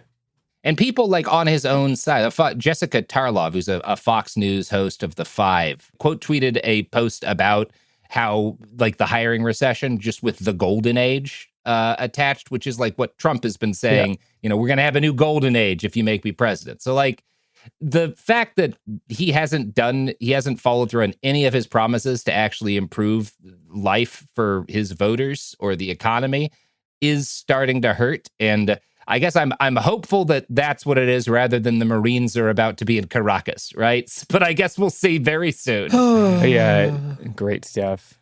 Yeah. Talking of international stuff Trump is doing, let's talk about the new travel ban. So this travel ban dropped yesterday. That was Tuesday. So it previously had this 19-country travel ban, right? Some of that was a complete bar to entry for citizens of those countries or to new visa entries. Some of it was a partial bar to immigrant visas, not to non-immigrant visas, right? They have now expanded this to 20 more countries. So totally banned now from getting new visas to enter the USA are citizens of Burkina Faso, Mali, Niger, South Sudan, and Syria, as well as the Palestinian Authority. The Syria one is particularly wild because al-Shara just visited the White House.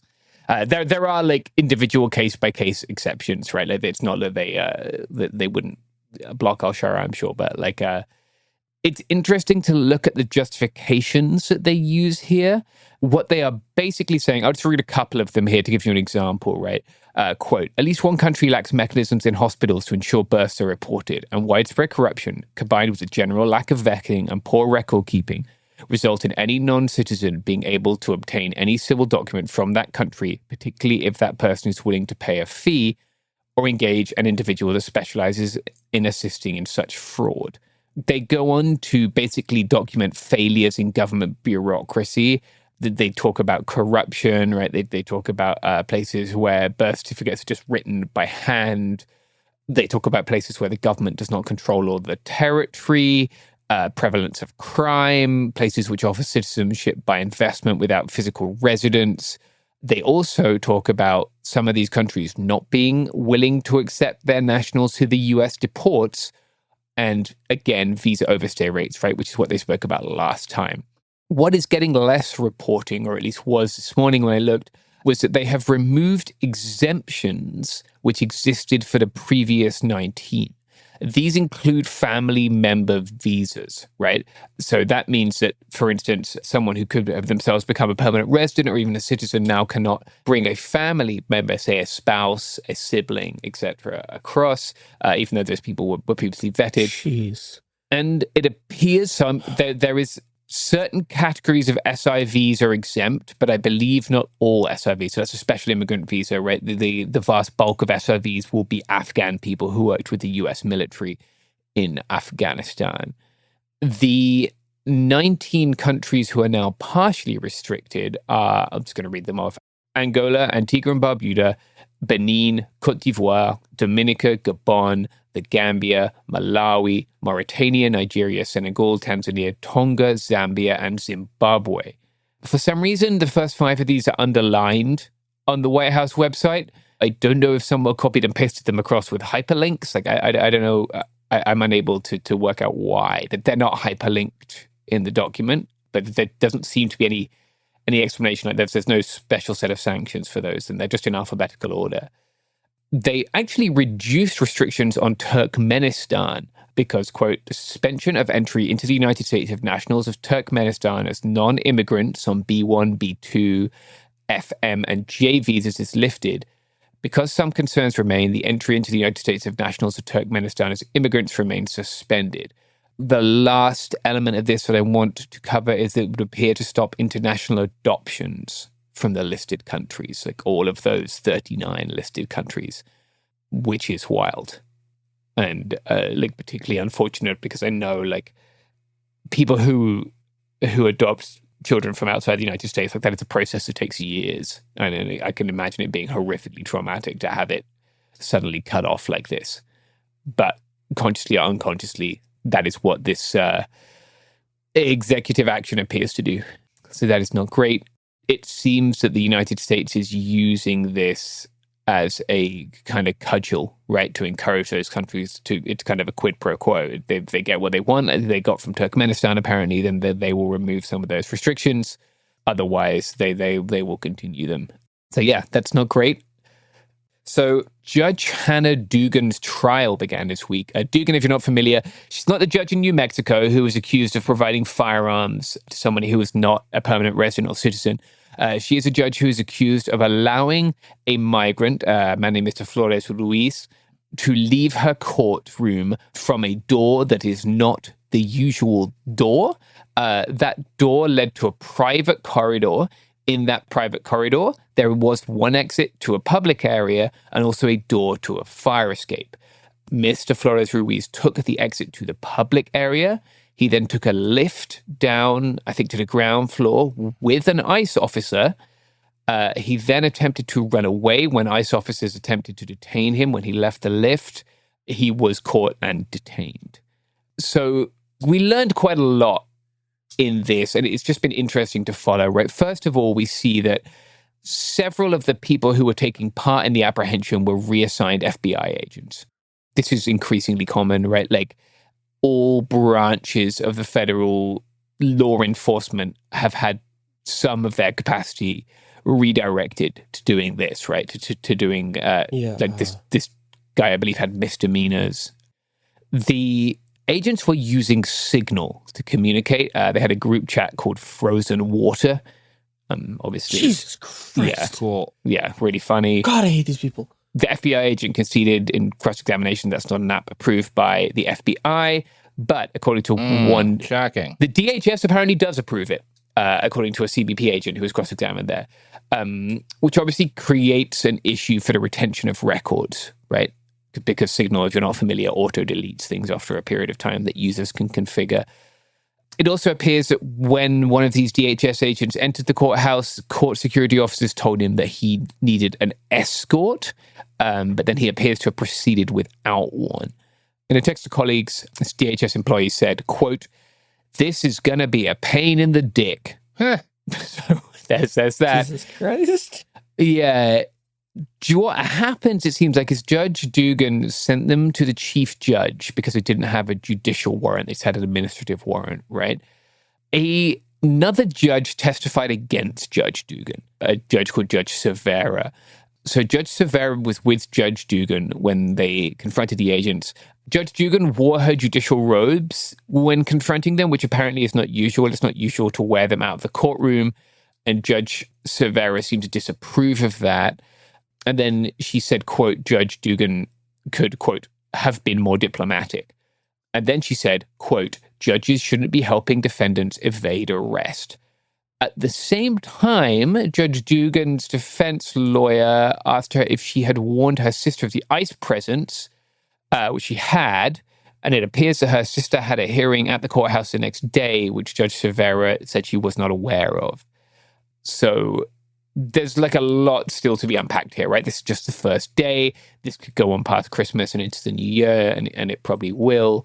But there's been some pretty good reporting on this from a Substack called All Rise Media, and I will keep checking in on this, and we'll report on it again after the new year. Hello, this is Garrison Davis reporting from Tokyo. Unfortunately, I was unable to attend the regular executive disorder group recording due to being halfway around the globe, so I'm recording my section solo. This past week saw two devastating mass shootings back to back. On Saturday afternoon, a masked shooter entered an economics class at Brown University in Providence, Rhode Island, and opened fire with a concealed handgun, killing 2 people, injuring 9 others, all students. About 30 minutes after the shooting started, the university police announced a suspect was in custody. 20 minutes later, they retracted that statement. Then, university police reported shots fired in another section of campus, which they also later retracted. President Trump posted on Truth Social, quote, "I've been briefed on the shooting that took place at Brown University in Rhode Island. The FBI is on the scene. The suspect is in custody. God bless the victims and the families of the victims, unquote. This, too, was untrue, as the university released a statement about an hour later clarifying that the shooter was not in custody and that over 400 officers were on the scene to assist in the investigation. The next morning, Providence Mayor Brett Smiley announced that a new person of interest was detained. The Providence police chief told NBC that they were confident that the suspect was the shooter. Major news outlets later named this individual, though later that evening, this quote-unquote person of interest was released, with the Rhode Island Attorney General saying that the evidence, quote, now points in a different direction, unquote. The shooter currently remains unidentified and at large. On Sunday night in Sydney, Australia, a father and son, Sajid and Naveed Akram, coordinated a targeted attack against Jewish people attending a Hanukkah event on Bondi Beach. 15 people were killed in the shooting. Victims include a 10-year-old girl and a Holocaust survivor. 24 victims remain hospitalized. A bystander named Ahmed al-Ahmed, a son of Syrian refugees, charged one of the gunmen and wrestled his gun away. Ahmed was later shot multiple times but survived and has been labeled a hero by the Australian Prime Minister. Police say that a vehicle used by the gunman contained homemade Islamic State flags and improvised explosive devices. The men were not part of an official terror cell, though the Prime Minister says that they were motivated by Islamic State extremist ideology. Counterterrorism officials believe the shooters received quote-unquote military-style training in the Philippines a month before the attack. On Tuesday, self-styled online investigators and right-wing social media content mills falsely identified the Brown University shooter as an LGBTQ Palestinian studying at the Center for Middle Eastern Studies, citing gait analysis based on surveillance footage of the unidentified suspect released by police. The university removed this queer Palestinian student's online profile in an effort to prevent doxing, though this itself was used by the online smear campaign as evidence of guilt. Brown University later published this statement, quote, in the aftermath of the shooting, we've seen a harmful doxing activity directed towards at least one member of the Brown University community. It's important to make clear that targeting individuals could do irrevocable harm. Accusations, speculation, and conspiracies we're seeing on social media and in some news reports are irresponsible, harmful, and in some cases, dangerous for the safety of individuals in our community. It is not unusual as a safety measure to take steps to protect an individual's safety when this kind of activity happens, including in regard to their online presence. As law enforcement officials stated clearly on Tuesday afternoon, if this individual's name had any relevance to the current investigation, they would be actively looking for this individual and providing information publicly, unquote. On a final note, after the holiday break, we will be reporting on the indictment against 4 alleged members of the Turtle Island Liberation Front in California regarding a New Year's Eve bombing plot.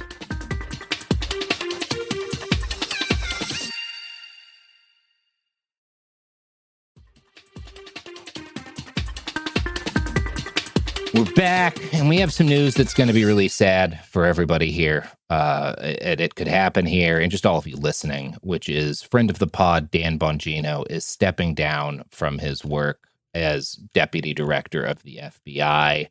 I think it's been a nice vacation for him, but, you know, America needs him in his much more important role, whatever podcast he was doing before he got brought in to be deputy director of the FBI.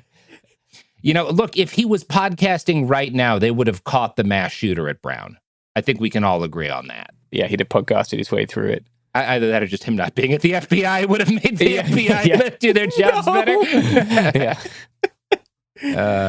Look, what we're learning from this is that you can never escape the podcasting minds. No matter where else you try to go, they will drag you back down. Oh, look, if you make me director of the FBI, I promise to stop podcasting and start being the most corrupt director of the FBI we've ever had. That's a tough challenge, but I think you're up to the task. I think I'm up to the task. Prepared to work at it. Yeah. So yeah, that's cool. I wanted to talk a little bit about an executive order that our beloved president put out very recently. Some of you may be aware of this, but on December 11th, this year, 2025, Trump released yet another executive order, this one titled Ensuring a National Policy Framework for Artificial Intelligence.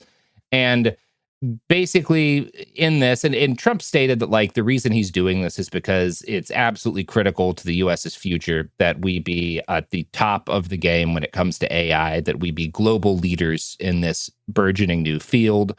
He states in the EO, these efforts have already delivered tremendous benefits to the American people and led to trillions of dollars of investments across the country.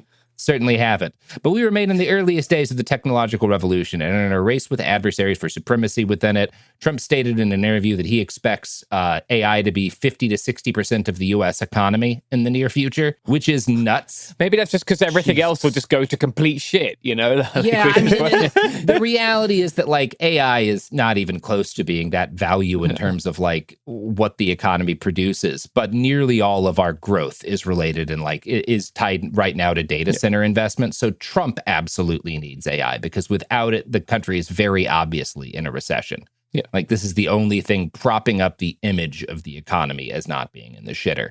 Now, what does this EO actually do? Well, the goal of this, the statement is that it is the policy of the United States to sustain and enhance the United States' global AI dominance through a minimally burdensome national policy framework for AI. This EO will establish an AI litigation task force within 30 days of this order going out. The Attorney General is supposed to establish this task force, whose responsibility is to challenge state AI laws that are inconsistent with the policy set forward above, right? That we need to be globally dominant in AI, right? So this task force is supposed to go out and find state laws that it believes are like an onerous burden on the development of this technology. Going along with this, within 90 days of the order, the Secretary of Commerce is supposed to do an evaluation of all state AI laws in order to like point out which ones this task force should go after. And then the stick that this EO establishes is that if this task force decides that like a state AI law is in violation of our need to be dominant in AI, we can restrict state funding to things like the Broadband Equity Access and Deployment Program, right? Basically, they'll cut off federal funding for like broadband access in order to punish states that try to restrict or in any way, shape, or form govern what people can use, what companies can use AI for. And the primary thing this is all about, I know we all think about the stuff that like most people have more direct experience with, which is like all the slop flooding the internet, the disinformation that's continuing to cook the brains of a lot of our peers and elders.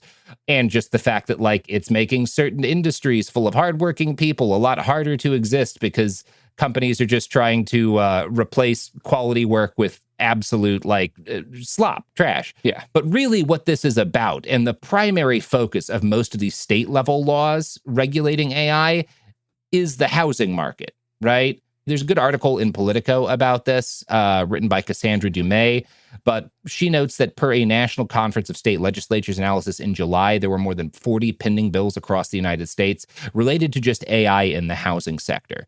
And most of these bills are attempting to stop landlords from using different AI programs to coordinate pricing. Basically, there are a couple of different programs, the most prominent of which is called RealPage. And what they do is landlords join these programs and they share information on like what their different properties cost.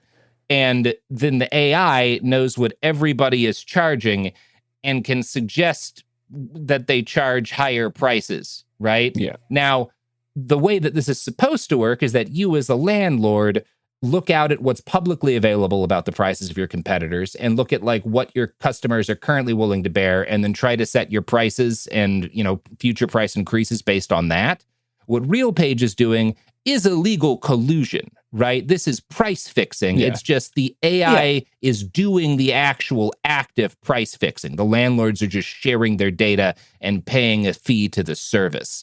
And so a bunch of states have tried to stop this because this objectively makes the housing crisis worse. I know there's some annoying assholes who come out and be like, you shouldn't talk about anything but increasing the supply of housing. And like, that's idiot shit. Yes, we need to increase the supply of housing. This objectively hurts people. these programs objectively increase the price of rent. They do damage. We should be mitigating or making it impossible for businesses like this to exist. Anyone who disagrees is just being a dummy. New York passed a law in October that banned the use of AI algorithms to allow landlords to do price fixing. There's a similar bill in the Massachusetts legislature that's making its way forward right now. And this is fundamentally what a lot of the opposition to like state level AI regulation is about, is that the landlords basically think that this is a great way to make a shitload of money, and tech companies are like, and we can make a shitload of money selling them the tools to do this. And states are trying to push back on this. And like, that's fundamentally what a lot of the impetus behind this executive order is an attempt to stop people from making this even more harmful. There is some, like, in that Politico article, they quote from Kevin Donnelly, who's the executive director of the Real Estate Technology and Transformation Center. And he talks about like, well, actually, we're currently using AI to identify buildable lots and promote sustainable construction so that we can actually like reduce some of the cost of housing. And all of these bills could, undermine our ability to improve people's it's like just fucking go like literally jump off a bridge, man. Fuck you.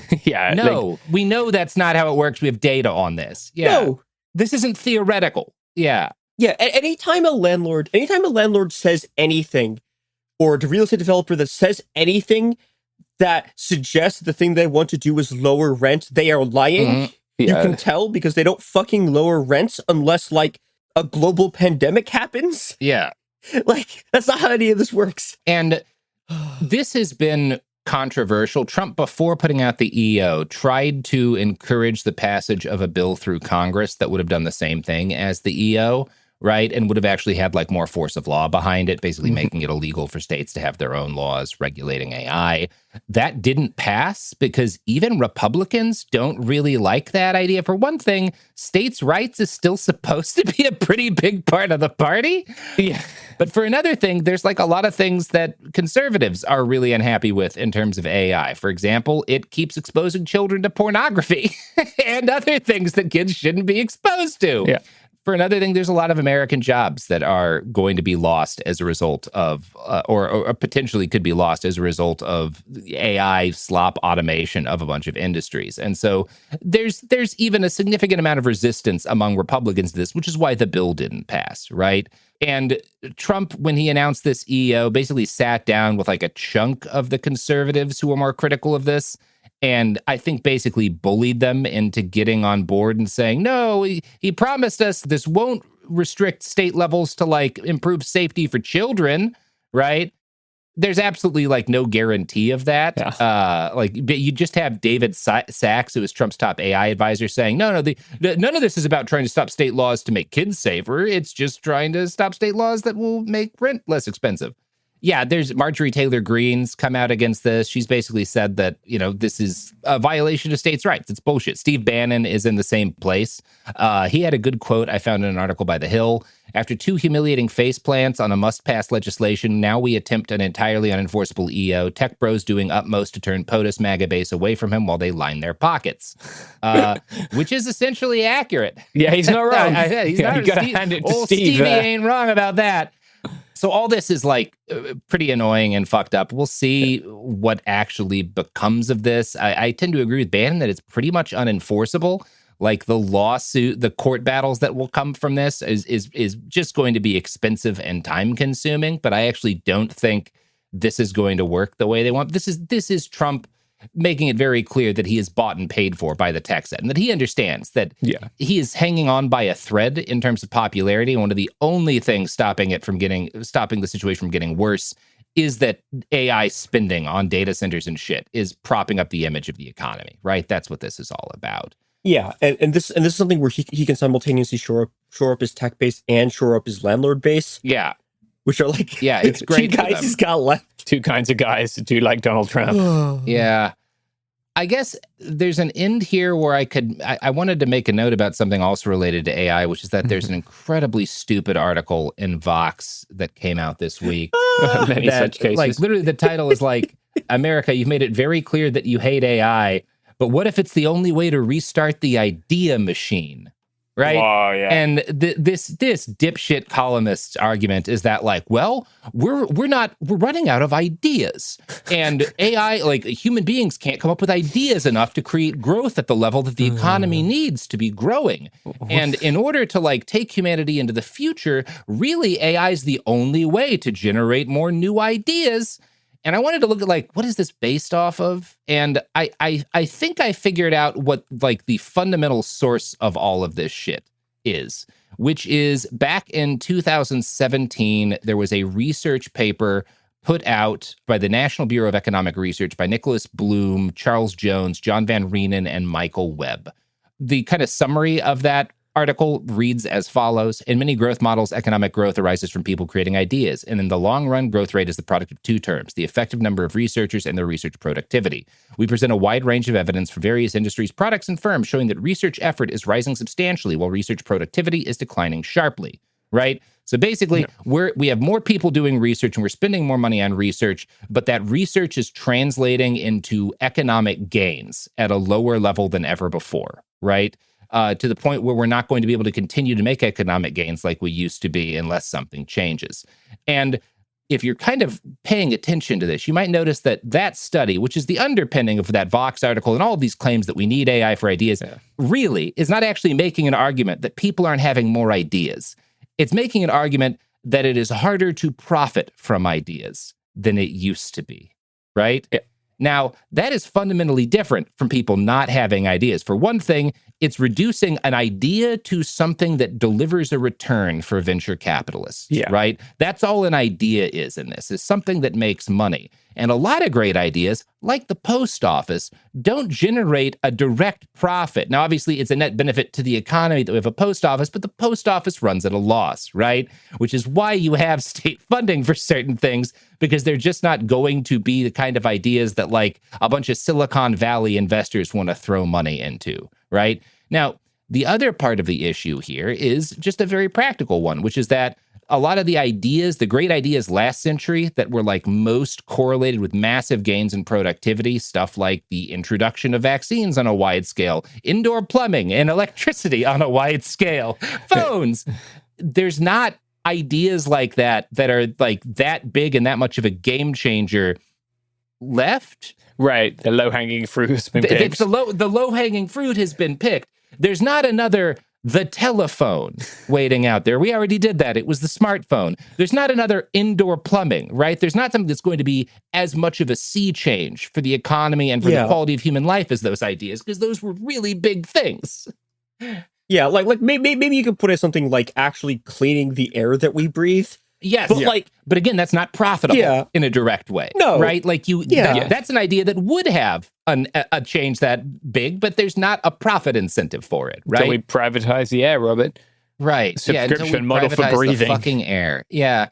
And there's a lot. I find this whole discussion pattern like it's an example of the fact that like people like this fucking Vox article, who I don't feel like deserves to be named to this, have been using ChatGPT so much that they're no longer thinking. They're not really sentient in a meaningful way, right? Like when you write something like that, it's because your brain has been completely fucking cooked. I did find a good article, ironically, from 2017 from Vox EU that is titled "Ideas Aren't Running Out, but They Are Getting More Expensive to Find," which is making a lot of the claims that like I've made, which is that I've been bringing up so far in this, which is that it's not that there's a lack of ideas, it's that it costs more money to do stuff like that now. Like the costs, and because everything's so much more complex, the big ideas we're looking at aren't as simple as indoor plumbing. They require a lot more computing power. They require a lot more people working on them, right? Like we've plucked the low-hanging fruit. Yeah. And it ends with a paragraph I find kind of valuable here.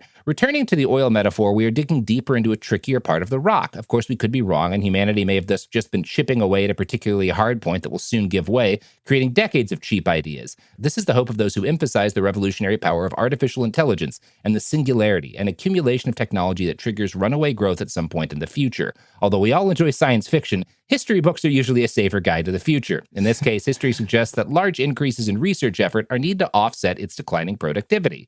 And again, if you want to have the big ideas and the Star Trek future that all of these billionaires like Elon Musk pretend they want, what you actually have to do is be willing to put a lot of money into research and development without any promise of a profit. Yeah. Your motivation can't be, well, now we have to get a 200% rate of return on our investments, right? It has to be, well, this would improve people's lives and make life more sustainable, right?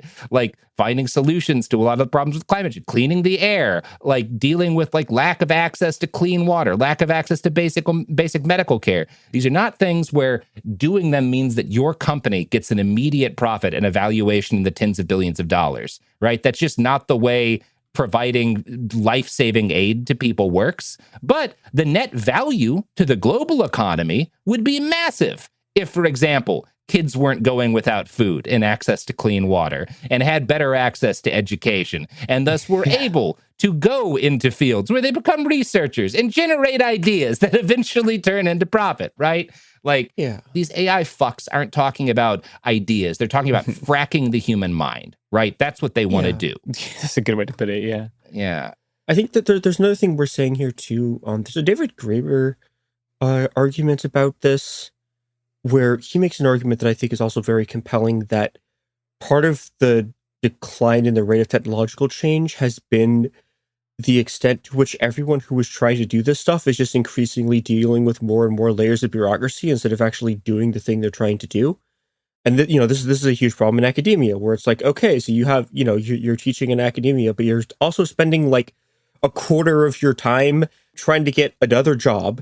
You're spending another quarter of your time dealing with all of the unhinged, whatever, like accounting bullshit that your fucking supervisors have or university management has like put upon you. And this is something that's also true for government researchers, where there's just like this, there's been this incredible increase in sort of the amount of bureaucracy they have to jump through, and a lot, like largely because of the right and because of all of the like weird shit they do, where like they hate government funding. So like, everyone has to like justify their funding literally every 10 seconds.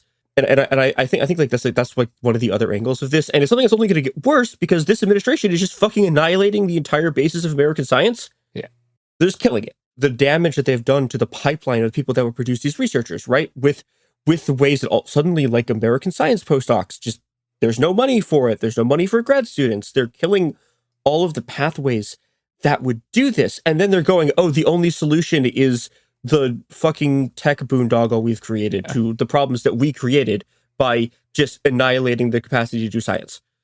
Mm-hmm. It sucks. I hate them.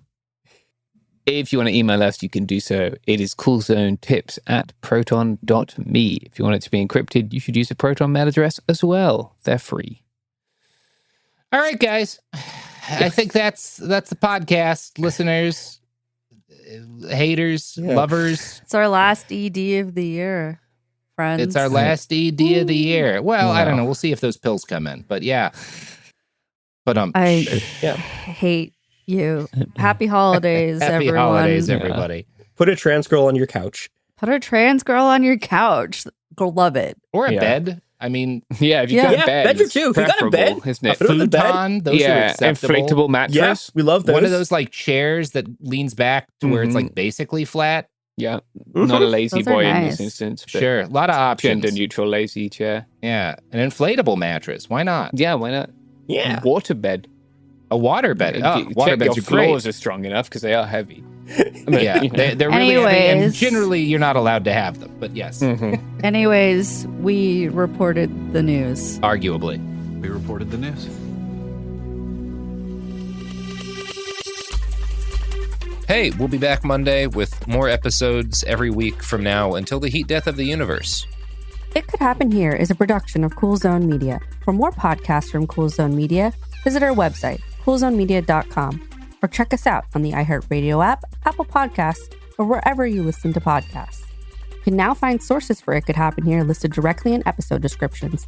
Thanks for listening. Tired of spills and stains on your sofa? Wash away your worries with Anabay.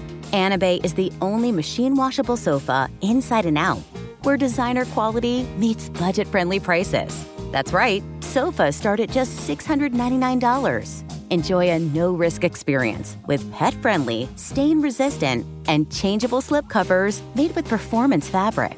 Experience cloud-like comfort with high-resilience foam that's hypoallergenic and never needs fluffing. The sturdy steel frame ensures longevity, and the modular pieces can be rearranged anytime. Shop WashableSofas.com for up to 60% off site-wide, backed by a 30-day satisfaction guarantee. If you're not absolutely in love, send it back for a full refund. No return shipping or restocking fees. Every penny back. Upgrade now at WashableSofas.com. Offers are subject to change, and certain restrictions may apply. Discover a spectacular island destination with crystal blue seas, endless sunshine, and the cool Bahamian breeze. Baha Mar, located in Nassau, Bahamas, offers your choice of 3 luxury hotels: the richly refined Rosewood, the playfully hip SLS, and the stylishly modern Grand Hyatt.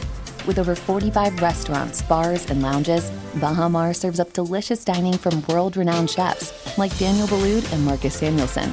Nightlife venues like the new Jean Baptiste Jazz Club, and the Caribbean's most luxurious casino. At Baha Mar, you'll find every pleasure under the sun and one-of-a-kind experiences for the entire family, like Baha Bay, our 15-acre lush tropical water park, interactive wildlife experiences, including our daily flamingo parade, world-class golf, tennis, spa, and so much more. Visit bahamar.com today and discover a vacation destination where memories are made for a lifetime. Baha Mar, life spectacular. Flag football is exploding, and iFlag is leading the way. As the Guinness World Record holder, iFlag hosts premier flag football tournaments nationwide for boys, girls, high school girls, and adults. From first-time players to elite competitors, iFlag delivers top-level competition, unforgettable experiences, and a community built around the game. Ready to be part of it? Join the movement. Find your tournament and learn more at iflag.org. That's iflag.org.